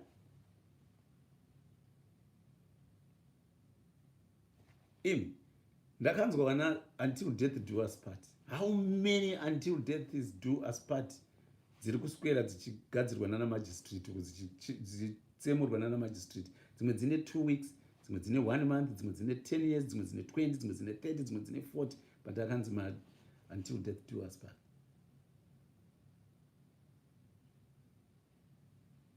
And people still go on with life after that.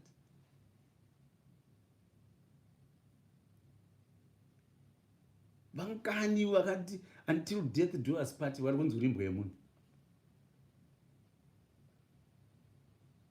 Na until death do us part ari kumoti uri imbwa yemunhu.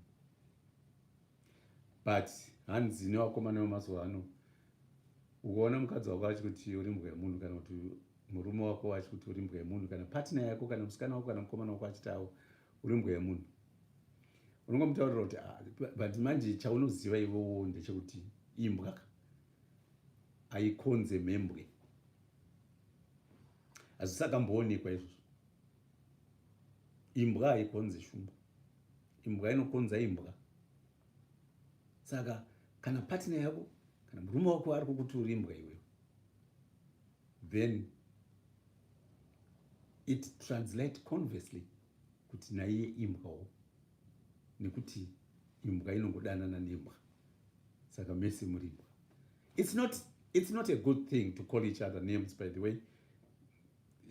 No matter kuti muri mukadzi nemurume here, muri mapartners, muri mukomana nemusikana here, kana kuti mukati maupenyu mukugarisana nemaneighbors and so on, thou shall not call each other names. Because calling somebody a name, especially kune vamwe vanhu vane tsika yekutuka vanhu neurema hwavo, nekutuka munhu kana nechimiro chake, kutaridzika kwake, notuka munhu nezverudzi rwake, kana kungotuka munhu nechimwe chinhu, chimufananidza nechimwe chinhu. You cannot repair that. For your own information, you cannot repair that. You can say I'm sorry, but it will stick in their head for the rest of their lives. They will forgive you, but you will always remember it. Not in a painful way, but just in a memory way. And it's not a pleasant memory sometimes. And zvakuchidependa manje nekuti munhu akasimba sei. Unoti kune mumwe munhu imbwa yemunhu, iye agara aritori ane low esteem and ari susceptible to depression, womuti uri imbwa yemunhu, ochibva achotanga kuti okay, ya zvishuwa ini ndiri imbwa chaiyo, chandisingori namuswe chete. Ndosaka mani akutanga uchifunga tumwe tunhu netumwe tunhu diki twakanga atomboita push at the back of their mind, twakamboitika mukati meupenyu. Akutanga kungo yes man, ndosaka vanhu pai wachiti kana wakandiona vanobva vangotaramuka, kana vanga vari kutaura nyaya vanobva vangonyarara, kana vanga vachidaiso vanobva vadaiso. It's because ndiri imbwa yemunhu ini. Because who can really want to be with a dog? Who can really want to be nemunhu akadarei? And before you know it, you are nursing depression in your house, muana. And it's worse more kune vana. What our children become is what we call them. Kune vamwe vana mai vanotuka kana vana baba vanotuka mwana kuti kushata.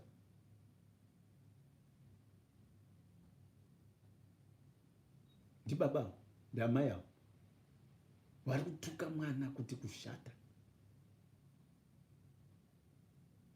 Saka kana iwewe wadaro mwana iye achitarisira kuti kuna amai ndo kuna baba wake nemasisters ake nemabrothers ake ndo kwaanoudzwa runako rwake nezvekutaridzika kwake mune zvakanaka, isisu ndisu taakuchimuudza kuti wakashata.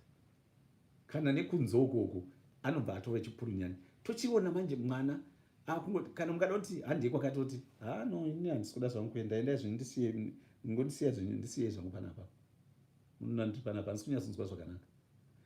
They begin to socially withdraw, they begin to isolate themselves and they become depressed. And wozonzwa kunzi pane mwana akazviuraya. Vana vatinonzwa kunzi mumwe akaonekwa akazvisungirira muwadhiropu, mumwe akazongoonekwa akanwa droga, akanwa mapiritsi. Mwana mudiki ko chirudzi akanga aitwa sei? Wabereki wacho ngototi meno hatizivi isisi kuti chichakaitika, akangoningirika. No, it is us. We need to be vaKristu vari ivhu riri well prepared, vari ivhu riri well prepared rekuti kana shoko rikapinda, shoko rese randiri kutaura iro riri, evhangeri randiri kukuparidzirai nderezvokwadi. Shoko randiri kukupa richipinda muhana inogamuchira, inini I for one, ini ndinodai so vanhu madhamu vangu vanonditi dzimwe nguva music inoteerera music yakadai so yezvino vakutiona ivo kana rumbo ruchiimba nezvamwari rwakanaka,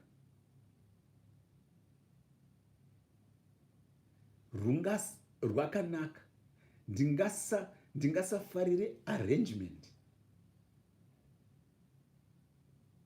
asi content is good. Saka I listen kune masongs kana anoitwa zvekutaura chaivo. Maridzo kana iri yekuparidza Jesu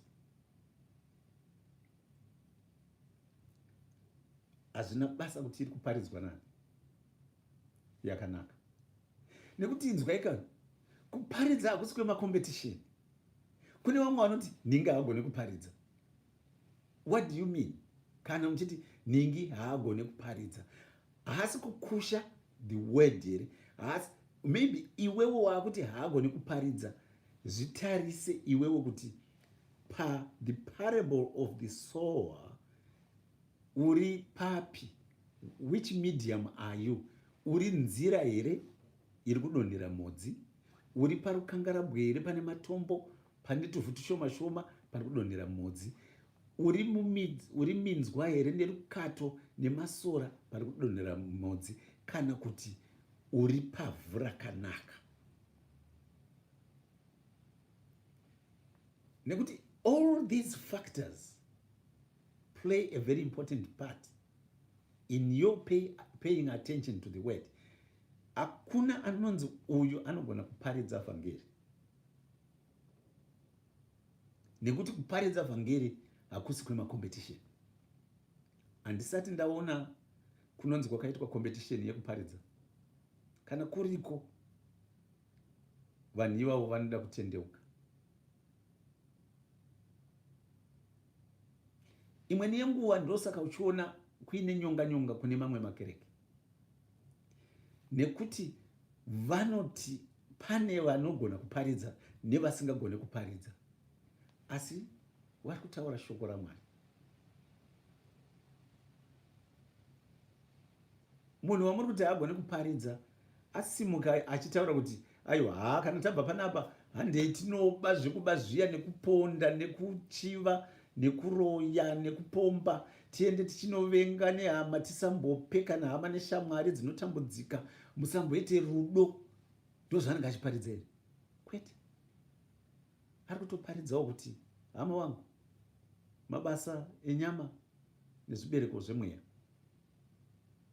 Mabasa enyama ndeanoti kuchiva, kupomba, kutamba kusakanaka, chakadai nechakadai. Saka ngatiregei kutamba kwakaipa. Wamwe ubva watienderera mberi nekutopa kutamba kwakaipa kwakafanana nekudai. Kuchiva kwakafanana nekudai nekupa menzaniso. Asi kuti ngatiraramei nezvibereko zvemweya. Zvibereko zvemweya ndo zvinoti rudo, kunzwirana tsitsi, kubatsirana, kuitirana zvakanaka, and so on. Nera Jesu Kristu, amen. Aparidza angokutaurira zviri kutaurwa netsamba yevaGaratia, straightforward. Nhumbi dzemukristu dzekurwa nadzo, straightforward. Ngatizvininipisei, ngatishingirei pamuyedzo, straightforward. Ini handione paine makwikwi ekuparidza. Ndinoona vamwe vanoti ndingi ndiyakuparidza zvinezvi, ndakutomboenda zvangu, ndakuenda unorara. Ndingi ndiyari kuparidza, ndichazouya zvangu time. Ngatizviise muparable of the sower. Tione kuti who are we? Tiri ivhu rakaorera here, rakadiridzirwa zvakanaka? Tiri mahuswa here nerukato? Tiri rukangarabwe here? Tiri nzira here? That will determine kuti shoko richapinda mauri sei. Nekuti kana uri ivhu rakanyorovera, rakadiridzwa zvakanaka, rakagadzirirwa zvitsvene, risina madistractions ezvepasi rino, risina zvitumwe twepasi rino turi kukutora moyo, risina tumwe tunhu turi kumbokutsonyongora, hauna zvigumbo, hauna hasha, hauna chinyi mukati mauri, ungori rudo chete. Shoko chero rikaparidzwa nani, richapinda mukati mehana yako, rigoita zvibereko, nekuti ndo zvinotaura shoko. It's not easy. I've said before on Sunday, I think, kuti on these shows we come up and suggest various ways of coping. We suggest various ways of dealing with stressful circumstances and situations in life. And I suggest that if kutenda kwako kuchiri kudiki, you might find my evening talks a bit of a challenge and difficult to follow or difficult to practice. Saka I suggest kuti kana kutenda kwako kuchiri kudiki, especially because my time tinotaura zvekupora, right? Totaura zvekupora, kuti nyaya yekuporeswa kwenyama. Tikaenda back kuma attachments kwende nditaura kwewe, we are so much attached to the things of this world. As a result, we constantly are living in fear. Saka tiri kurarama tiri mhodzi iri mumajokochwa, yakakomberedzwa neminzwa, yakakomberedzwa nemabundo, yakakomberedzwa netumwe tupurunyenye tunenge tuchititambudza. And we will not thrive. But there is something that is really, really key. If you want to get better, it is the acceptance of one universal truth about life.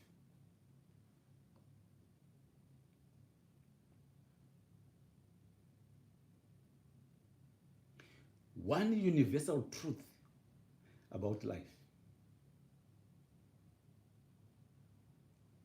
And this universal truth about life is that life is suffering. Life is suffering. Upenyu mutoro. upenyu huzere nekutambudzika. Ende shoko yaMwari inototaura kudaro zvakare. Munhu akazvarwa nemukadzi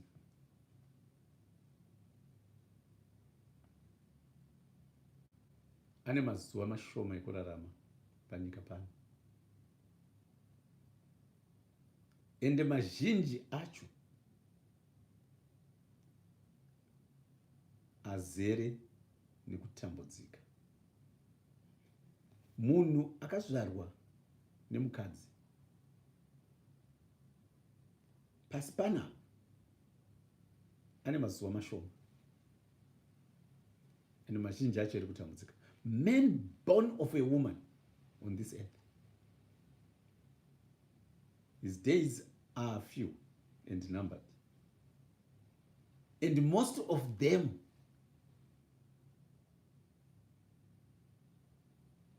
even though they are a few, most of them are full of suffering. Therefore, the general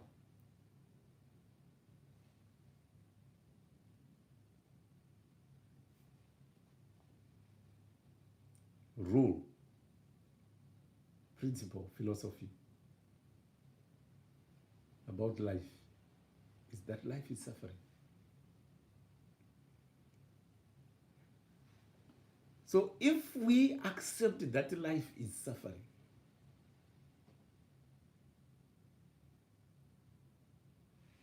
we expect anything. We expect anything. It can be for the gain, it can be for the loss. And if we lose, we just say, I expected it, because this is life. If we gain, again, I expected it, because this is life. That's where some people lose it, because life is suffering. Human beings, most of the time since pakuzvarwa, we are in pursuit of happiness. We want to look for things that alleviate our suffering, our pain. And pakaita kamukana kekuti apa ndo pari kuuya pari kuuya nemafaro, we are easily attracted towards there, and if we are not careful, we will lose focus of life and follow that. This explains why you will find kuti muma relationships mukati mekugara mudzimba anoputsika kana mumba muchinge maitwa perception. When people have got this odd perception, they perceive happiness has ceased to exist in this house, and there is only suffering in this house. Pochizoita kumwe kunhu kunoita kunge kwabuda nerufaro, munobva kuti, oh, this is what I want. And people naturally, this is naturally what people do. They will gladiate towards where there is alleviation of suffering, where there is joy, and come, boom. That's why it is so easy to manipulate people. That's why it is so easy to abuse. Children get so distracted, so easily abused, or even vulnerable people get so easily misled, leading to abuse. Why? Because vanongo exposerwa something that appears to be good at face value, and they think, yes, that is happiness. Just imagine, murume kana mukadzi unofunga kuti mumba mandiri mune dambudziko, saka nofunga ndikawana small house. Small house, it can be for men and women, because it's a two-way thing, isn't it? It's unfortunate kuti vanhu vanoattributa masmall houses kuvarume kuita sekunge vanenge vari kumbwa kana kumhembwe kana kuchii, yeti vanenge vari kumukadzi munhu. Saka small house its kumurume nekumukadzi it applies both. Kunoita sekuita kunge kune rufaro, but nekuda kuti your mind has been clouded by this suffering which has been blown out of proportion by your inability to process the information correctly and accept that life is suffering. Therefore, what is happening here, I expected it. I just need to sit with it and deal with it in a way that will bring out a better and more tolerable outcome. Unoenda unotsvaka small house yaunokanganwa kuziva kuti iwewe kune madambudziko ekoo, nekuti hakuna kusina dambudziko. That's life. That is life. You never think about it, isn't it? Kana wakatarisa nedambudziko, you never think about it. You just think kuti wow, kana ndava small house zvinhu zvaita bo. Hazvina, watotanga rimwe dambudziko rinotozokunetsa. Small house inogona kunge ine imwewo small house, inogona kunge ine imwe small house, and it ends up a big thing. Boom! And before you know it, hauchaziva zvekuita. And you're thinking, I wish I had just stayed where I was. Kumabasa chaiko chaiko. How many people have been poached? Pamabasa penga anofunga kuti pabasa panapa unzi panapa unotamburiswa mari ikweyo, ukauya ukuku tokutambirisa tokuwedzera ne500. Hakuna zvakadaro zvekuti unopiwa mari, unopiwa mari wonoona kuri mutserendende. There is nothing like that. It's only because in our pursuit for joy and happiness, we tend to forget that life is suffering. Therefore, there is suffering in water. There is suffering iri different uri muti. There is suffering iri different tiri moto. There is a suffering iri different takagara mumba. There is a suffering iri different tiri mhepo. But all in all, the truth is, stay where you are. It is better there. Remember last week when I was talking about the green grass? Wakambofudza mombe. Vanoziziva. The green looks greener. The grass looks greener when it is a little bit far away, a mile away or some 500 meters away. It looks greener and you're thinking, oh, that's wonderful. You go there, where you've just come from, it's even greener than where you are now. And you're thinking, no, I made a mistake. I must go back there. Just stay where you are. That is what is important. That is what is really, really important. Now, mukushi wakakusha. Inini ndiri kukusha. Inini ndiri kukusha. Imimi muri Ivu. Pastor Zendera, good evening. Amene kuti muri pari rukangarabwe. Muri rukangarabwe ere, kana kuti muri mabundu ane minzwa, kana kuti muri nzira, kana kuti muri ivhu rakagadzirwa zvakanaka naka. Rinoti kana mhodzi yapinda mariri, rinova shoko, aiwa rinonyatsokura zvakanaka naka, richibva ranyatsita zvibereko, rogozonyatsokohwa, ronosadza matura kuti vanhu vagute. Ndo zvinofanira kunge zvichiitika. Shoko kana shoko hanzi ngarigutse vamwe, shoko ngarikohwewe, ngariharvestwe shoko. There must be harvesting yeshoko kana rapinda mumunhu. Saka how do we see that shoko rabereka, shoko rakura, rabereka, raita zvibereko, and we are harvesting 3-fold, 100-fold, 2,000-fold? Tinozviona now on how you behave semwana waMwari, semukristu, kuti ndezvipi zvaakubuda pamuromo pako apa uchitaura semukristu, ndezvipi zviri kuitwa neiwewe semukristu uchifamba panze apa. Hanzi kune vamwe vanhu vanoti kana vachifamba panze apa kapa vanotovhunzwa kunzi munonamata chechi ipi, iye asati atombotaura kuti ndinonamata kupi, anenge akutovhunzwa kudaro. Rugare mapostori anenge akutovhunzwa kunzi munonamata kuchechi ipi, kuti munhu anenge angoona. Welcome Pastor Sendera, and very good evening. Welcome. Maswera sei? Tinotenda, tine mufaro mukuru tichikuonai makarova makasuta kudai izvi. Zvinoratidza kuti kwabviwa aiwa kwenge kwakanaka. Tenge tiri kutoitaura iyoyo tichiti aiwa kana tichiseenza ngaticheneika.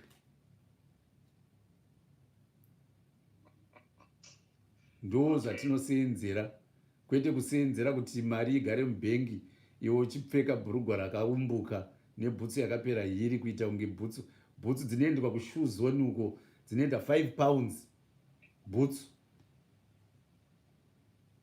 Woonekwa iwe unogara kushift asi kupfeka haupfekeba.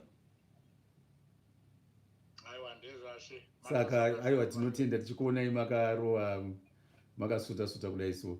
Yes. Tiri kukurukura zvedu nenyaya yemukushi akakusha mbeu dzake.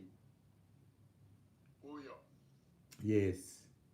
Saka hameno kuti munoda kutiudzawo kuti kudii nezvemukushi akakusha mbeu dzake.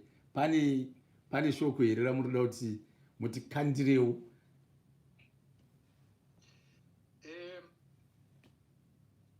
Handinauza kuti ndonyaya asi zvakangonaka zvakadaro. Mukushi uyu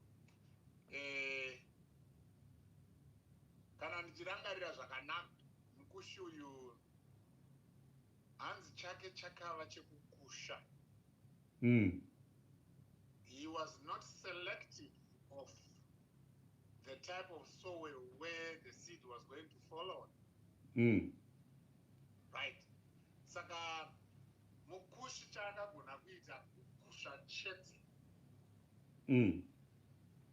Izvi zvekuti pane rukangarabwa aigona kutoona kuti pandaisa huoko apa pane dzimwe dzaida kurukangarabwa.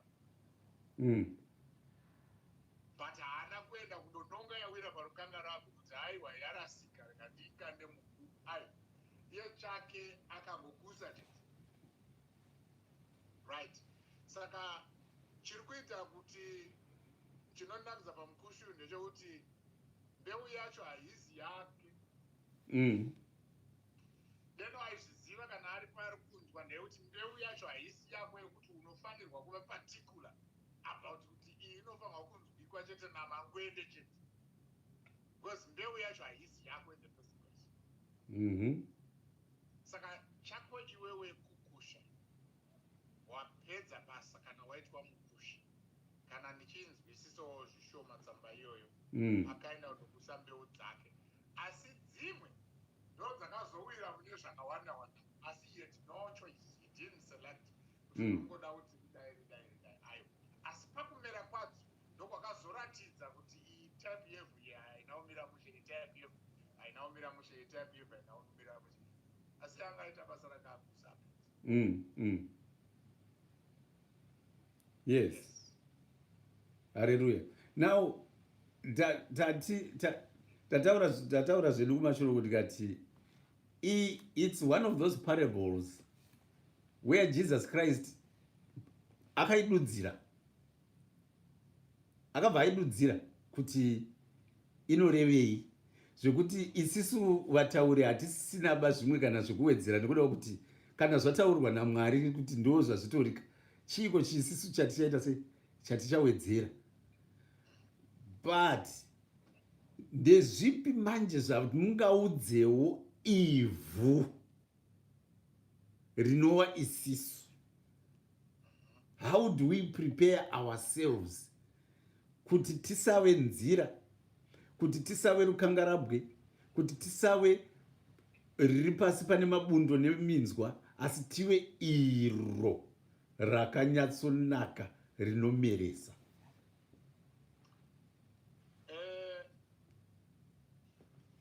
Chakaita kuti Mwari akonane nevanhu vaIsraeri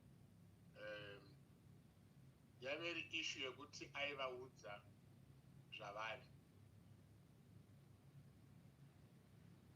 kuti vazosvika pakuti hatichada kutungamirirwa nemwari, takutsvaga mambo, hatifanane nedzimwe ndudzi, inyaya yekuti Mwari vanotaura kuti kuna Abraham, be holy for I am holy. Saka when God starts setting those conditions now, ndopanouya dambudziko nemunhu. Tiri panyaya yekuti isusu tochivandudzika sei kuti tive ivhu rakanaka. Chekutanga chacho panouya shoko richitaura kuti une rukato. It's not mincing its word, riri kutaura kuti uri rukato. Uri ivhu risingabatsiri. That's what it means. But kuti ubatsirike ka, takuenda kuna Isaiah kuya kwaanoti ingano uri muzambiringa wakaisvonaka, ndakakutimbira. Tiri kutenda here kutimbirwa? Kuti kana mvura ichinge yonaya inyatsokumirira, tiri kutenda here kutimbirwa? Kuti mbeu kana ichinge, which is the word of God, kana ichinge rauya rinowana mukana wekuti rimere, tiri kutenda here? But kana tisingatendi now, because papentecost Peter achitaura akanyatsotaura kuti Jesu wamakauraya imi, he did not mean his words. But shoko iro raaritaura vanonzi vakabayirwa pamoyo, vaudzwa the true condition yeupenyu hwavo. Yes. Saka kana pasina kubayiwa pamoyo, vakomana, haugone kutimbika, no matter how we may wish, ungava ivhu rakanaka.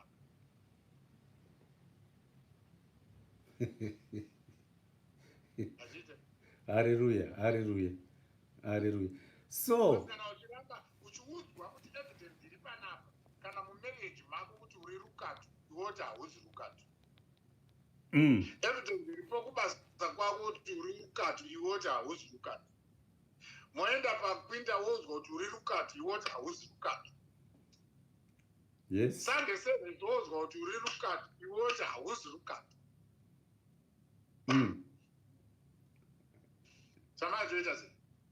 Handisi rukato, kamuri kunditi rukato sei? Ina handisi rukato, ndiri ivhu rakanaka iri. Kubva ngatichienda kuzvibereko, because by their fruits we shall know them. Ipapo manje. So is imi mati mukushi akangokusha chete. Yes. Ende hakuna zvimwe zvaakaita. Ende haana kuselekta. Saka tiri kuti isisu mukushi ngaangokusha. Yes. Zvatopera, ndo wapedza basa rako.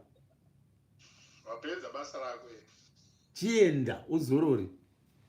Because Jesu anototaura kuti shoko randakareva mamuri ndo richakutongai. Because anga atopedza. What more can I tell you? Shoko imimi kutonga kwenye muchatotongwa neshoko randakatoreva kwamuri. Yes. What more can you do? Saka isi vaparidzi muri kungotaura kuti isisu sevabvangeri ngatingoparidzai chete. Tosiyira zvaikoko. Hanzi na Paul. Vamwe vanoti tiri vaAporosi, vamwe vachiti tiri vaPaul. Matirega tikudze kuti umwe akadini? Akarima. Umwe ndokudii? Ndokudyara.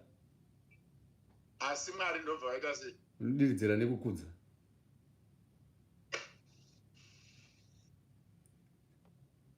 Saka waparidzi tikaziva chinhu ichocho hatinetsane, but taita dambudziko rekuti kune waparidzi waakuda kuti ivhu shanduka.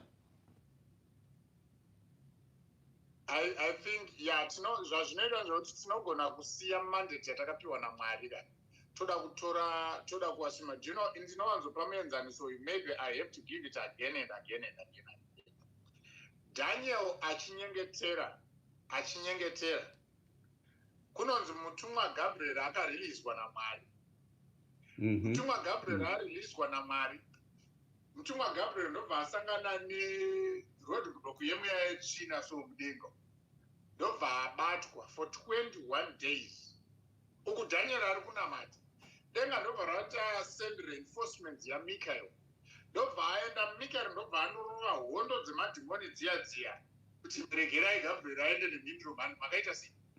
Gabriel ndobva apinda munzira kupfuurira kuenda mberi, Mikael achidzokera. Division of life. Munhu ngaanzwisise paanotangira nepaanogumira muministry yaMwari. Yes. Kwete zviri zvokuti ndini Mikael ndabva kudenga kundauya ndarova hondo iyi, saka zvandatoirova Gabriel uya 2 week chirega ndimhanye nayo inini ndondopa tandi. Chindipa message ndiendese. No. Endai munonyatsoiverenga zvakanaka. Mikael akauya akarova hondo yake. Message yakabatwa naGabriel. Gabriel ndobva adzora kuti Gabriel chiproceed ndarova tosamadhimoni ndaapedza proceed. Ndipo munapedza ine. Saka if people don't keep themselves to their areas, dzavakadzina Mwari vaite, then we've got a problem. We've got a problem. Yes. Ndokamakaona kana Samuel chaiye na Saul vakanetsana kuti kuiwewe wazoenda paAnazgazi, aiwa ndaona manonoka wanza iwe kuteerera kunokunda chibayiro. Inyaya yekuti people, we don't know where we are supposed to start and finish. Saka zvinotidzosera back kunyaya yandataura yekuti a parable of the sower is one of those parable which Jesus gives an interpretation. Kune mamwe kuti tinongomunzwa achingotaura parable obva atosiya zvakadaro, unongotaura parable osiya zvakadaro, but apa he goes a step further to interpret each and every metaphor in the parable, kuti iyi metaphor inomirira chakati, iyi metaphor inomirira chakati, iyi metaphor inomirira chakati, iyi metaphor inomirira chakati. Therefore, this is how it is kumambo hwekudenga. So, inini, after reading this parable, I kind of know where I stand. And the onus is on me now to say, you know what? Inini ndiri rukangarabwe. Ndokusaka mhani shoko waparidzi nyangoparidza sei riri kungoti kungoitika kanhu kadiki rabva raoma, kungouya kazuva kadiki rabva raoma, kungouya kazuva kadiki rabva raoma. Now I know, therefore I am endeavoring to work towards clearing all those obstacles dziri mandiri dziri kundiita rukangarabwe, kuti ndiwewo the good soil which will then kana modzi yeshoko yapinda mandiri, it will germinate and grow and be fruitful. That is what I am doing now. So the onus is on the individual who hears the word to then search themselves and know where they stand and make amends. 1 Samuel chapter 7 inotaura nyaya the worst scenario yeEbenezer. It came a time when the house of Israel understood what it meant not to have God in its midst. Mukaiverenga vhesi ya5 vanonzi pavakadaidzwa naSamuel kuti huyai paMizipa. Mizipa yakaita mbiri nekuti umwe nomwe akarealiza kuti chimwari chaBhaari chandinacho so hachishandi. Tinofanirwa kuti tidzokere kuna Mwari vapenyu Now the moment you realize that ndakarasika kana isipo, tikaenda to the prodigal son, Prodigal when son, he came yes. back to his senses, not baba vacho, not mai vacho, not mfundisi, not profita wake aiwa, but when he himself came back to his senses. Saka the whole idea, the I ndo iri kukosha panyaya yese iyi yekuti uitewo ivhu rakanakawo kana whatever it is, because kana usati wanzwisisa iwewe kana tese togona kupinda mese munogona kundipindira munyasha so kuti ibaba zendirwa nedambudziko kumana ini kana singazvioni so hakuna nyaya hakuna nyaya. Do you know kuti kumabasa kwandoswera sekwangu nekwevamwe wandoziva kune vanhu vanouya vachiti hiriri vachipenga so wosvika wati tablet rako iyo kutaura kuti aiwa iwewe ndounorwara, right? Ndifungawo kuti nekumba kwangu ndikutorwa bhajeti iye haatomboziva kuti zuva riri kuda nekuti, asi ari kundiudza kuti inini ndinorwara. Until that insight yavamo ndo yaachazoyomwe musa achinoka achiti ndokumbirawo ya medication time yangu wotarisa munhu woti mwari kwatakabva nemurume uyu kwakaoma. Yes. Saka denga ngaridaro richadaro mwe musi kuti kwatakabva nemurume uyu kwakaoma. Hende yepamuchinda anonzi so apo anototaura kuti inini ndaitoti ndiri kushandira mwari apa ndichiuraya. Handiri mukona. Hallelujah. Saka the idea iri yekuti kana conviction isati yavapo, ndosaka makaona Jesu achitaura kuti mweya mutsvene waMwari uchazouya uchazodai ukudze pamusoro pavo, ende kazhinji kacho rechirungu rinobva rati to convict us.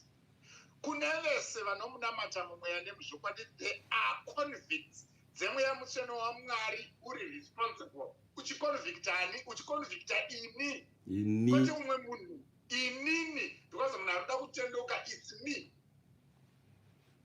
Yes. But then kana ndifunga kuti kuuya kuchechi kuuya uzotendotswa umwe munhu asiri inini, then we have got a problem. Because kana iwewe zinonzi, if you want to change the world, first of all, change yourself. Correct. Until you change yourself, you cannot change the world. Until you change yourself, until you preach the gospel to yourself, and it makes sense and it applies to your everyday life, you cannot make it make sense to the congregates. True. That's it. How can you be a marriage counselor? You also in marriage. Well, I'm a professional marriage counselor. You hauna kana example. Ndakazombonzi nini nemumwe zvikanzi dambudziko renyu imimi matherapists nderekuti zvinhu madambudziko amunoda kusolva ka amuri kuedza kusolva imimi hamunaba imimi. Saka you don't understand. Makaita ekuverenga mubhuku, but zviri mubhuku tell you what zvakasiyana nezviri kuitika muupenyu hwangu ini. Ndikati yes, ipapo une point rakakura zvikuru. Point, you have got a very valid point. Kuti your experience is so personal, and I might not, but you have made a general assumption, which is very dangerous. Kuti you don't know me, and you already are saying I have not experienced a problem that is similar to yours. So it happens, but your point is very. We want to know, to say, you know what, isisi tiriwa kushi, and vhangeri racho ngariparidzirani isisi. Handina muzukuru wangu apa mabangadzi manje hanzi, for by grace you have been saved through faith, and that not of yourselves, it is the gift of God. Yes, hallelujah. Yes, that's very true. Kuti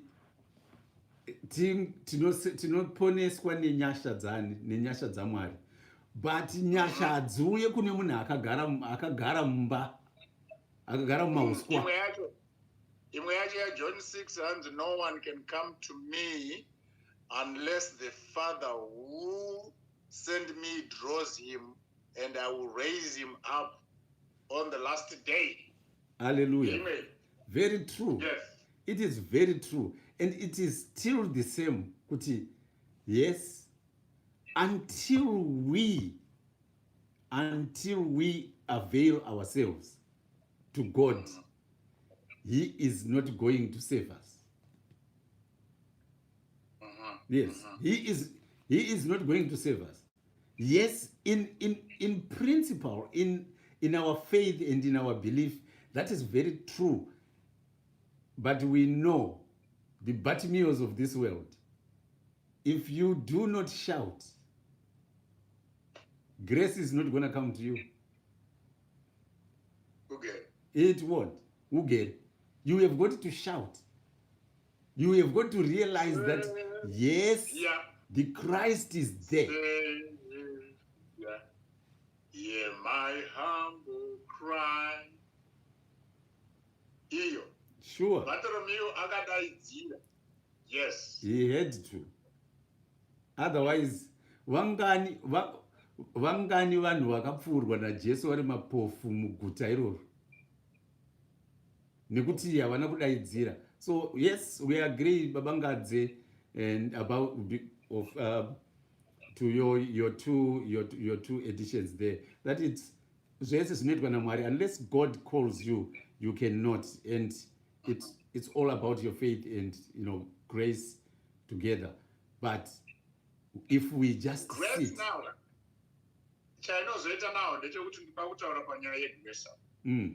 Ndekuti grace yakatovapo kandeyekuti if I was not deserving, I cannot just continue to be silent as to say I still don't deserve.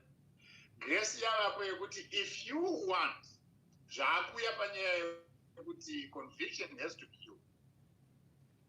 Kana kuri kwokuti ukazvipira mwoyo wako kuti that's what you want, the door is open. Haisiri nyaya yekuti no, hauzi muJudha by blood, by flesh and blood, saka hau deserve, no matter uchida. The fact that it was opened for us all, for the whole world. So the choice is ours. Is ours. We were given the free will, isn't it? We were given the free will. And also, if we look at that one, unless baba wangu wachinge wadana munhu agone kuuye kwandiri,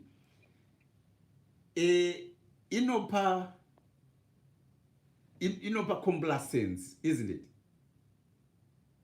Inopa complacence mumunhu kungogara so kuti well, kana mwari musi wawo wakwana so wekundidaidza kuchechika, wekundidaidza kuuya kwawarika, vashandidaidza vashandidaidza iye zvinei zvavasati, because handisati ndazviona havasati vandidaidza, so handisati ndadanwa. And it will also give complacence in vakushi weshoko wacho zvakare kuti well,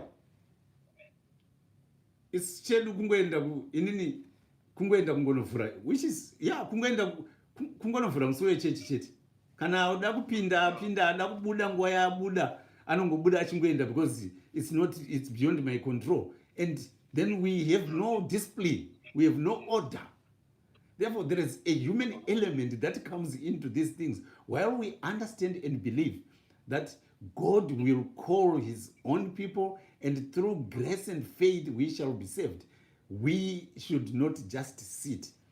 Now, dai hama dzemurume wekuya akatakurwa achiiswa nepamusoro pedenga dzakati aiwa grace ndo inosevha munhu, kutenda kwacho kwaizouya papi? Hakwaiuya. They had to go, and they had to open rufu yemumwe munhu, disregarding all the risks, to open somebody's roof and lower a body. And Jesus said, I have seen your faith, you guys. kutenda kwawana kwakuporesa. Therefore, the human element comes. That is where now we are finding nyaya yekuti panevhu rakanaka zvaro rinoziva kuti aiwa kune tsitsi kune ngoni. There is empathy, there is compassion. It doesn't benefit people by just saying, oh, I wish you well, I wish you had something to eat. I understand how painful it can be if you lose someone. I understand how painful it can be to go to bed without eating or something. But to go beyond that and say, you know what, I understand how painful it can be to go to sleep on an empty stomach. I've got £1. Go and find yourself a sandwich. It doesn't need it doesn't need God's grace for somebody to do that. It's when people do such things that God then sees that this person has got a human heart which requires me to extend my grace and save them and bring them into the house of God. But as humans, as people, whether we are Christians or we are not Christians, the starting point is we must show that we are people and we know that our fellow humans need us in order to survive on this planet. Okay. Kopanozonzapa torambira muzviviri. Funda. Kuti nyasha idzi dzirambe zvingowedzerwa inotsanangudzirika sei in the context of everything else we have said. Well, kana kutenda sekutaura kuti mubhangeri ngadzi kuti free will yaMwari, gift yaMwari, yes it is, but tochirambira muzvivi here kuti nyasha dzirambe dzidini.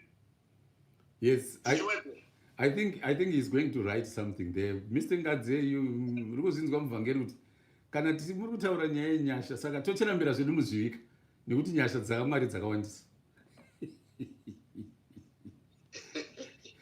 But my daughter, it's almost like a couple of months now. Actually, well, brother Eshamwari yacho, Anzi, it's very silly. And he is now 40. He turned 40 this year. Saka akuchitanga kuchinyasoenda kuchurch manje. Saka Anzi aiti ndakamirira kuti ndakanyatsonakirwa nelife.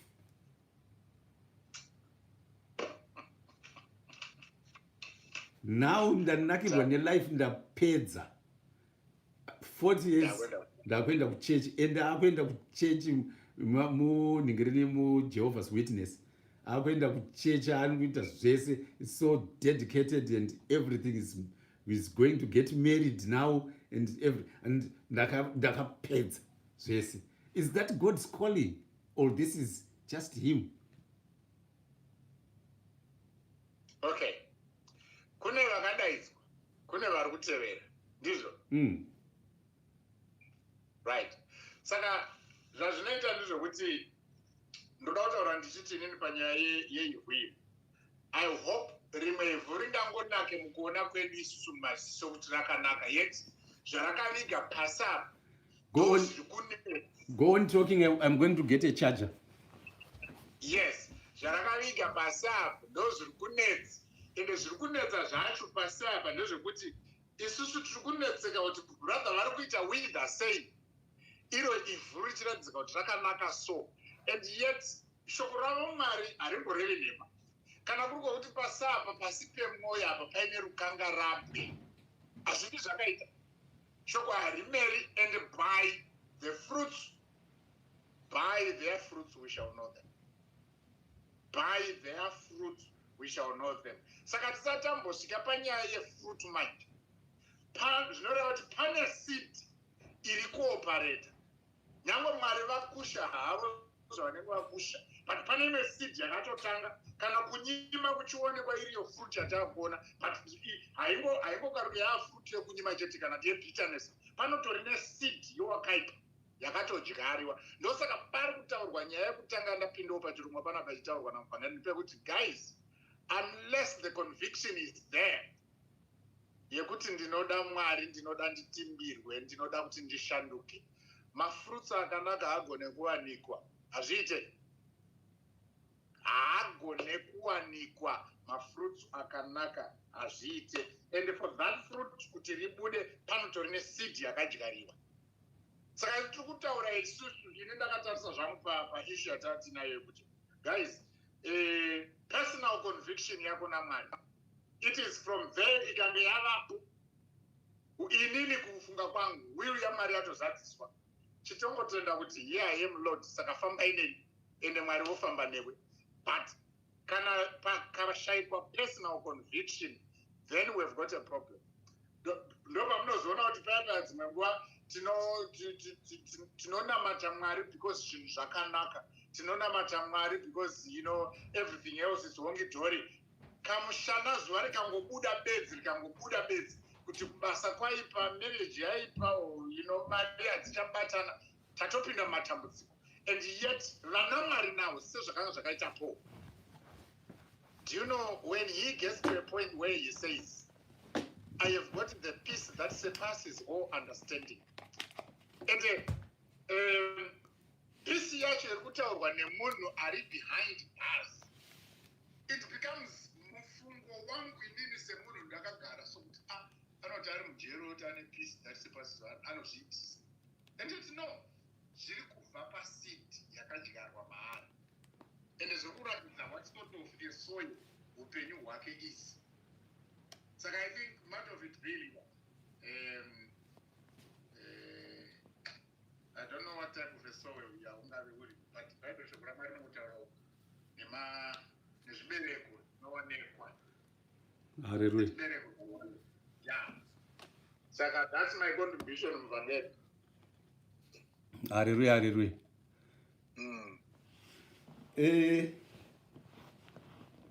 Zibereko.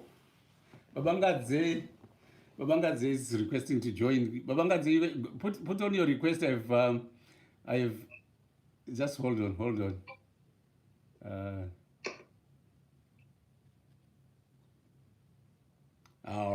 Okay.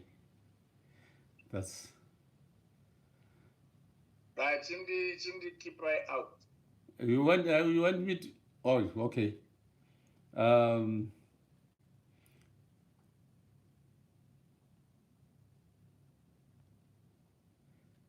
Babangadze.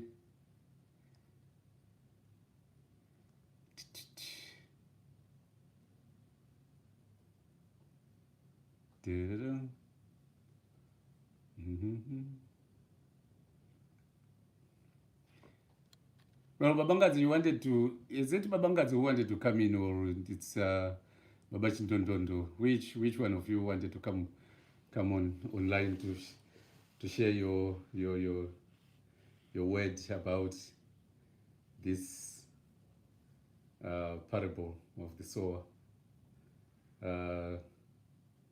You can make your request now if you want. Pastor Sandera is come off, but the thing is, yes, very true about kuti vanhu vanosevhwa, vanhu vanosevhwa negrace yaMwari, inyasha dzaMwari dzinotisevha. But Pastor Sandera was talking about torambira muzvivi here kuti nekuti kune nyasha. No, and the honest truth is that while nyasha dziri dzaMwari, isisu as people we must be seen to be doing something in order to save ourselves in the situations that we are.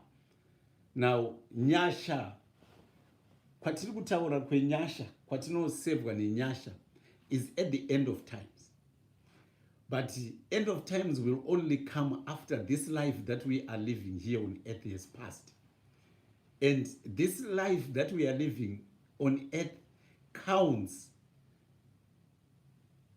quite a lot in the afterlife outcome.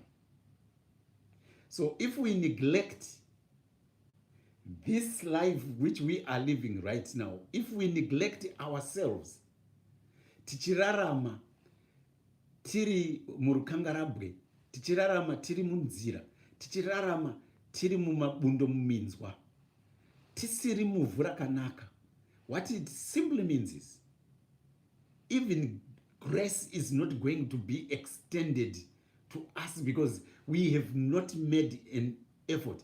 I don't want us to venture into territories where some people believe kuti our life is already predetermined before we are born. According to the word in the book of Jeremiah, ndakakuziva, I knew you beforehand.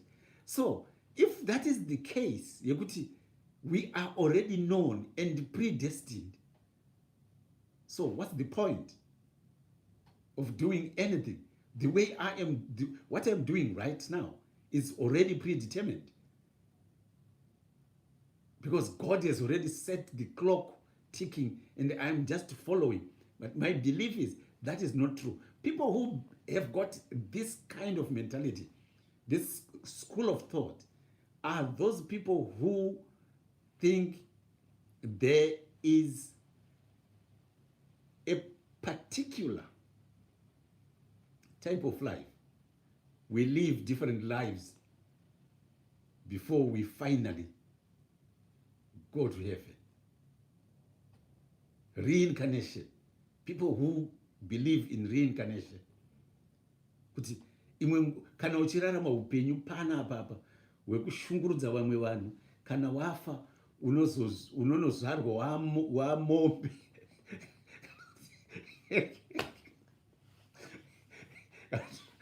unozvarwa uri datya unodyiwa kuFrance kana wadyiwa kuFrance wozozvarwa waane humwe upenyu wahove all these things until you reach a pure level where you are now born again as a human being who lives a very, very, very good and exemplary life, and when you die, you finally go to heaven. I don't want to think that way. I don't want to think that predestination. No. But yes, grace is there. The message is the gospel of the sower. Read it. Read chapter 4, Mark. And identify yourself with the soils, with the type of surfaces, mediums, or whatever you want to call them, where the seed falls to. Are you the road? Are you this scarcely soiled place, this Rukangarabwe, rocky? Are you the thorny or the grassy, brushy, bushy? Are you the good soil? And tisazvinyeperi muzukuru wangu zviri sei mai mashiri, ndinodaira kuti Mwari vari kukuitirai zvakanaka. And muzukuru wangu, muzukuru rume ari nani, we continue to pray and hope that God anowa ndiye musiku wedu tose, uyezve ari murapi anotirapa marwadzo epanyama, uyezve anotirapa marwadzo epamweya. Saka kana wazviziva kuti iwe uri ivhu ripi rauri nhasi, let us aim to be the good soil. Let us aim to be the good soil. And to be the good soil, it doesn't require a lot.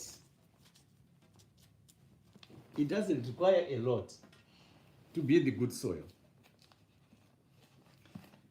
The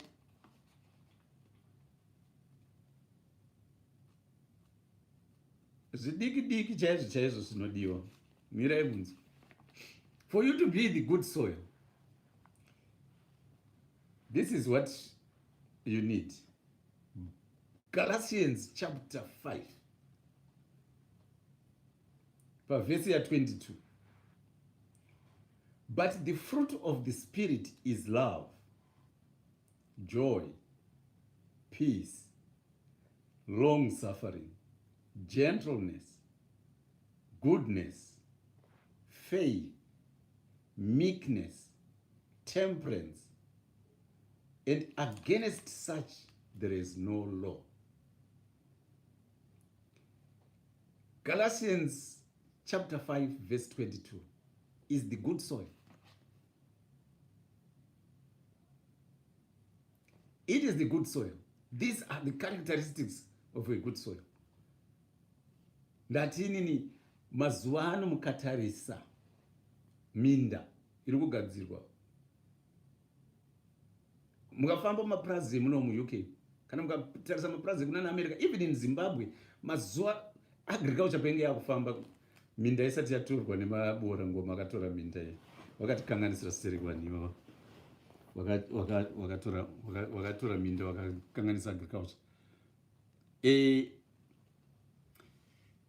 Minda yenge yakulevhurwa, minda yaigadzirwa zvakanaka, minda inogadzirwa zvakanaka, minda inosenzeswa spirit level kuti iite level zvekuti mvura iwerere, inonyura, mvura just sings, it doesn't flow. Ndo zvinoitwa izvozvo. Vagalatia chapter 5 verse 22. Those are the qualities. If we endeavor to become such, you shall find out kuti nyasha dziri kutaurwa nababangadzi dzanzi dzinoitirwa avo chete who have made an effort to transform themselves to become better members of society.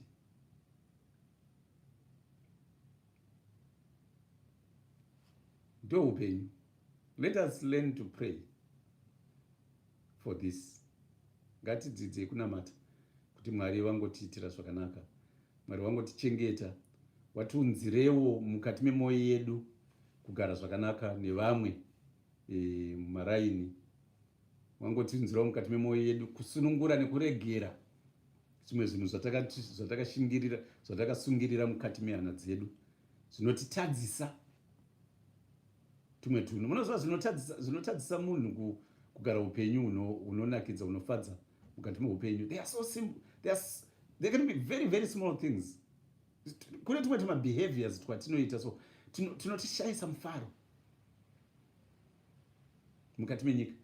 Tunotishayisa mufaro so speeding chaiyo speeding inokushayisa mufaro just because you just like speeding for unnecessary reasons rather than keeping to the speed limits. You just speed for unnecessary reasons. Pe 30 ita 30, pe 40 ita 40, pe 50 ita 50, pe 60 ita 60, pe 70 ita 70. You'll never be worried. You'll never be worried by these smart motorways. Yes, next one, people are complaining, oh, they are doing these smart motorways. Speed cameras, it's because people just want to speed. They want to break the law. Why do you not like zvinhu zvakanaka? Munhu ari kuramba ari kuresista mupfungwa make smart motorway just because ichaiswa camera dzinomonitor average speed kuti wabva pa point B to point C wenge uchifanira kutora so much but wakurumbidza, therefore you were speeding. Ticket wongoerekana rako yakumba. Not saying thank you Lord for bringing such a good system into this country and wishing and hoping such would happen to Zimbabwe. kuti kuite head-on collisions ari kuitika kuzimbabwe. It's because they don't have smart motorways. Hakuna mutemo muroad. Munhu anoita zvaanoda. Is that what we want? No, that's not what we want. Tinoda kugara zvakanaka pasi rino iri, tichinzwirana ngoni, tichinamatirana. Tati mufunge zvenyu vana vaMwari. The truth of the matter is life upenyu hauna uchipa. Musanyanya kuzvidya moyo zvenyu stereki. Musanyanya kuzidepressa stereki nekuti upenyu hwakakuomerai. Upenyu hwagara hauna kutochipa, hauna kutomboreruka. Just imagine hama dziri kuZimbabwe. It's quite sad when you phone kuZimbabwe all the time. You phone kuZimbabwe, or you're chatting to somebody, everybody is just saying, situation yacho yauya kuipa. Situation yacho yauya kuipa. Situation yacho yauya kuipa. And you think, so how are they surviving? How are they managing? How on earth are they managing the stress levels? Maybe it's because they have accepted that in Zimbabwe, upenyu hwakaoma. Such is life. There is nothing we can do about it. Even tikaenda kunorara mumakomo, kurara nekurara mumakomo, the situation is not going to change overnight. Zvinotongoda Mwari kuti vaichinje. Therefore, they have learned to accept situation iyoyo sezvairi. Pawanga wachimbodya chingwa, hapachadyiwe chingwa, even though you wish kana ukaenda kusowera kaita sei, harisi kuzowerekana raunza pay increase. No. Sowe harunze pay increase kuZimbabwe. Kutsanya hakuunze pay increase kuZimbabwe. Kutsanya hakusi kuzounza chingwa patable kuZimbabwe. And this is the reality. People get fooled, get misled, given false hope. Kunzi aiwa, no. Zvikadaiso mukanamata, mukadaiso mukanzwaiso, zvinhu zvinofuma zvachinja. That is not how life works. It doesn't work that way. It doesn't work that way. What is easier is within you, because you can change yourself. You can change, you can alter the way you think. You can alter the way you process the information. You can choose to say, you know what? I will just get on with life. Pakukuta hapaurai.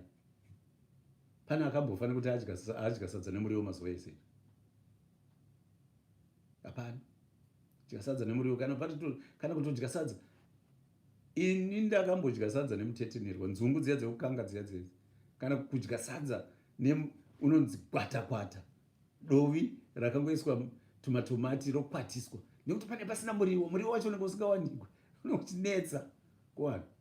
It's a matter of accepting that. Ndakanwa tea nesadza. Inini. Tea nesadza, kuisa sadza. Unoisa sadza pachoto roita kanenge kakutsvirira sokuti riite crust. Kwakurinwisa netea. Zvitofamba utenda kuchikoro wakatoguta.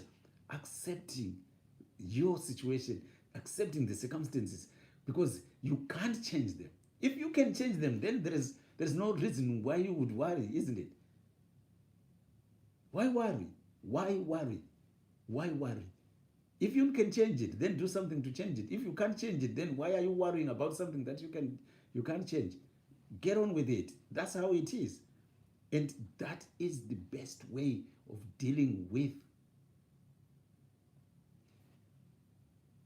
life, because it's suffering.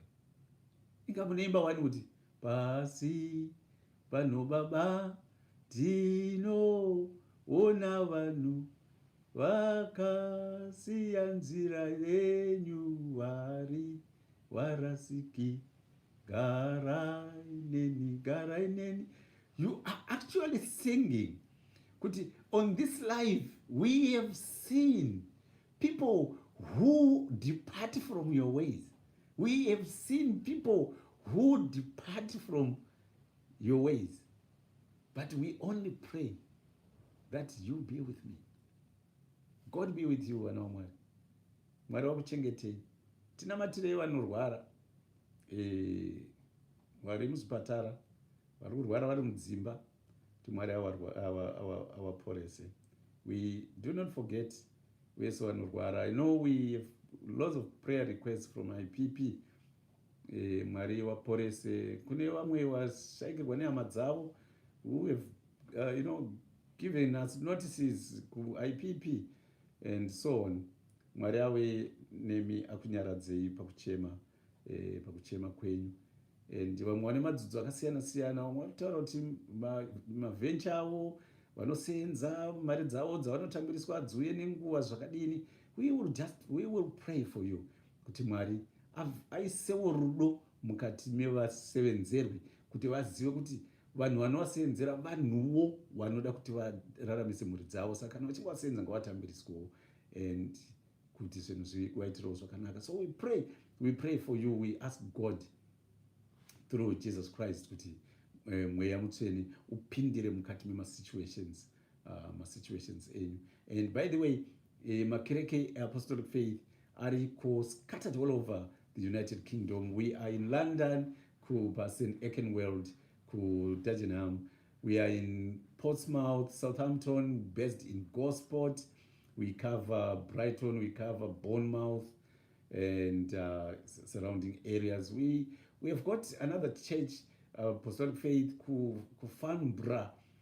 We've got churches in Birmingham, Pasmore Heath. We have got a church in Derby. We've got a church in Coventry. We've got a gathering in Leeds. We have got also a gathering in Manchester, Bury. So we are kind of spread out quite evenly throughout. And you can find us on Instagram. You can find us on Twitter. You can find us on YouTube. You can find us on Facebook and a lot of other platforms there. If you go to Google and Google Evangelist Mangwende, Pastor Sendera, Evangelist Nkadze, if you Pastor Matkwaya, Evangelist Zifojga, Pastor Evangelist Duve, and so on and so on, they will, but it's quite easy to find us, to find a church near you. And if you have got any prayer requests, feel free to inbox us and we will pray together. And by the way, our phone numbers are found all over the internet. It's a matter of just Googling, knowing what you are looking for. If you're looking for Evangelist Mangwende, you'll find a sizable numbers of people on Namata Chief Mangwende. And this weekend, tomorrow, we are starting a weekend gathering yematumba festival of booths inoitikira kukwinda kuwales ndokwatinenge tiri pakwinda Christian Center. If you Google that, you will find it. That's where we are going to gather. So you are invited. We invite visitors. Fortunately, you've got to pay a small fee for your accommodation for the weekend. It's £60. That will cover food and your place to sleep. Spread the word to your friends, those who can manage. Please get in touch or just go to Google and you look for Quinta, Quinta Christian Center. It's just on the border of Wales and England. That's where we are going to be. Wonderful gathering that we are going to have there, and it's a wonderful place to pray. We don't promise you kuti mukauya kuchurch kwedu matambudziko enyu anopera, because that will be a lie, isn't it? That will be a lie. It will defeat zvese zvandenge ndichitaura kumashure kuti pasi panapa pakazara nekutambudzika, pane matambudziko. It will defeat that. Kuchechi hakupedzwe matambudziko, because dai kuchechi kwaipedzwa matambudziko dai kusisina machechi. Kuchechi kunouyiwa nedambudziko rinoda kunamatirwa kuti Mwari varirerutse kuti rive manageable. Kana richinge raperawo toti aiwa Mwari ngawakudzwe.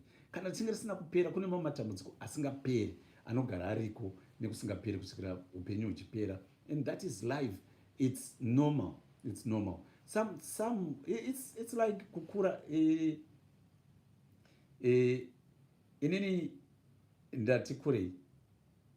As a result, ndakutanga kunzwa mapains akangosiyana-siyana mumiri mangu. And to start off with, I was finding it very, very stressful. And because I didn't understand what was happening until I went to my GP, and the GP said, don't you think, he didn't say it is the one that is causing all these pains in me.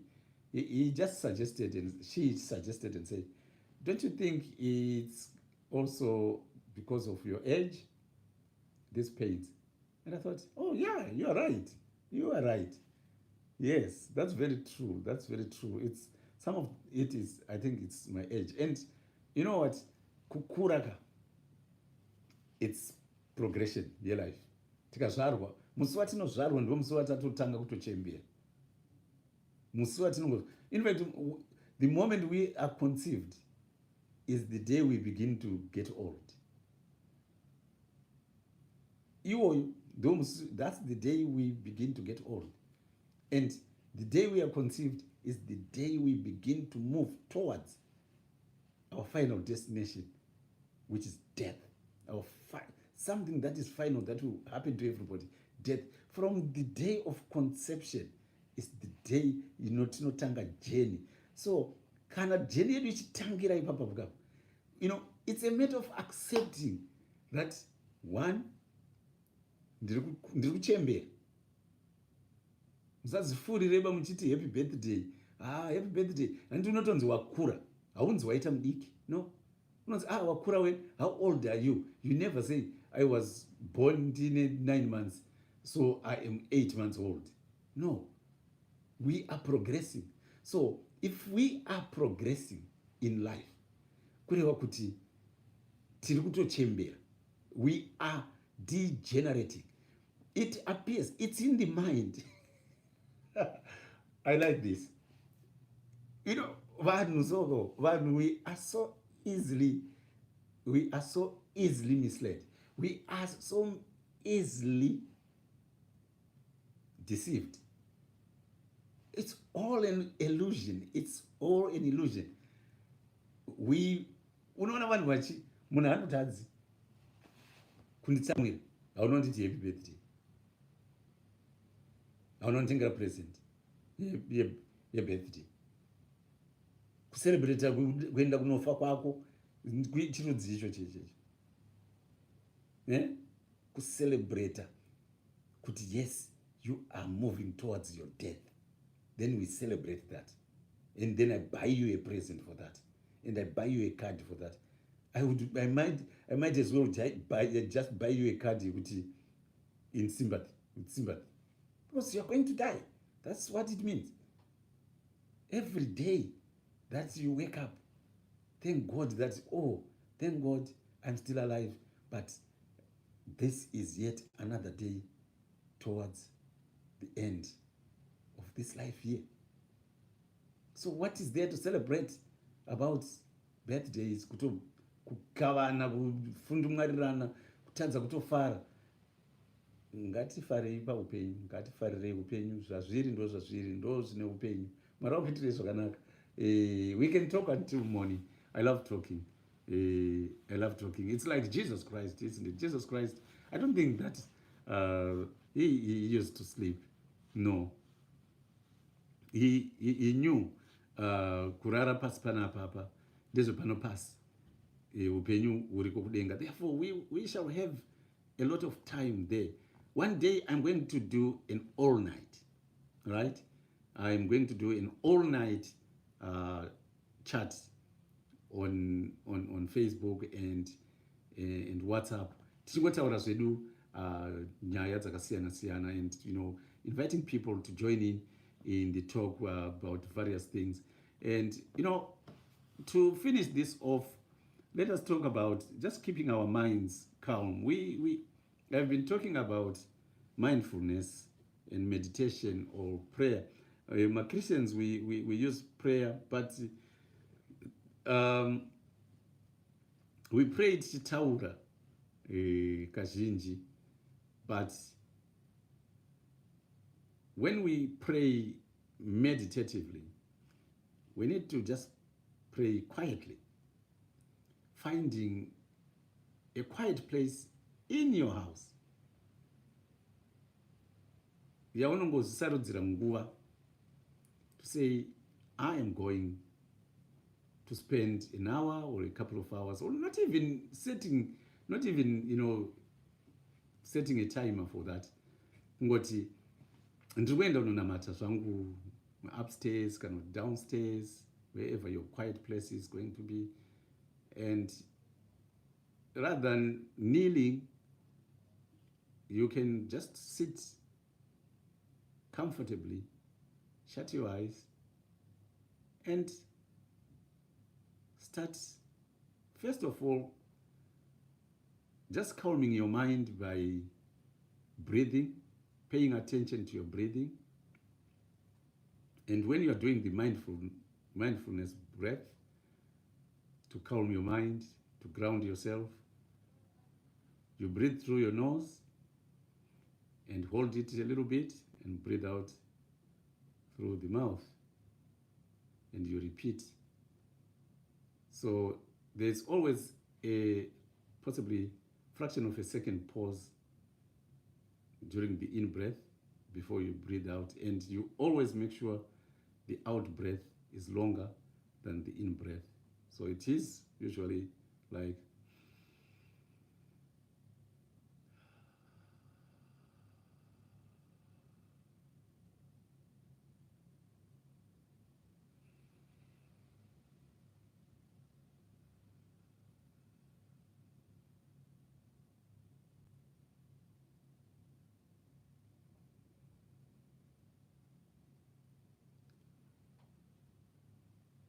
so. As you go into the third breath and beyond, you just gently shut your eyes and you just begin to pray. Praying in your heart while you are paying attention just to your breath is usually powerful, because it opens the door to your heart, to the Holy Spirit, to come in and minister. It will no longer be you who will be praying, but it is the Holy Spirit which knows what is inside your mind, inside your heart. It understands your feelings, it understands your emotions, and it will connect you to the Lord Jesus Christ and God together, the Trinity. And you will find inner peace. You will find inner peace. You will begin to experience answers to some of the challenges you will be having in life. I know this sounds like out of the blues. It sounds like it's from Mars. But this is something that Jesus Christ our Lord used to do. You remember, he is the one who said, find a quiet and inner place where you can pray quietly to your Father who hears you even in silence. And he used to do it. He used to go out into the mount, into the garden, into the Mount of Olives, and praying all night, days. Remember, he spent 40 days and 40 nights in solitary or in solitude in the desert, praying all by himself. If he was talking to himself, he was talking to God. And because he was so in spirit, the devil thought he would change his mind. But because he was so much in the spirit and with God, he was able to conquer evil. This is what happens when we are mindfully praying or meditating prayer.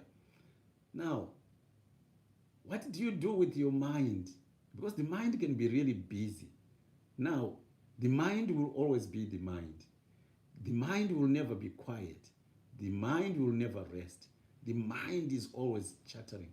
The mind is always jumping from one branch to the other, from one tree to the other. And usually, sometimes in meditation and mindfulness, we call it the monkey mind. Therefore, you just let it be. Try to let it be, and it will come back. I'll leave you a simile. I'll leave you a simile on how to control the mind, and as a homework for you. Now, imagine you have got these 5 animals. You've got a snake, you've got a dog, you've got a bird, you've got a crocodile, and a dog. And you put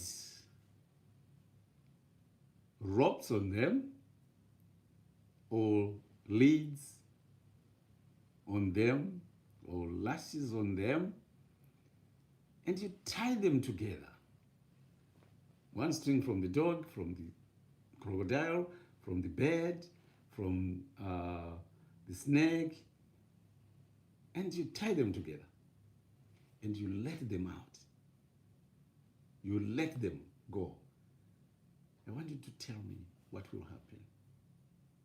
Versus, you have got the same animals. You tie the ropes together, but then you tether them on the ground. What happens? Ndiri kuti inini ndiri kukusiyirai mufananidzo, ndiri kukusiyirai chitsvambe, ndiri kukusiyirai mucherechedzo wandinoda kuti muite look into until our next chat. Kuti imagine une mbwa, une nyoka, une shiri, une garwe, and une tsoko. Right? Zviri 5 kudai so. Panyoka wosungirira tambo, each one of them. Then tambo idzodzo wodzisunganidza pamwe chete. Then woziregera zvakasunganidzwa kudaro. Just tell me what will happen.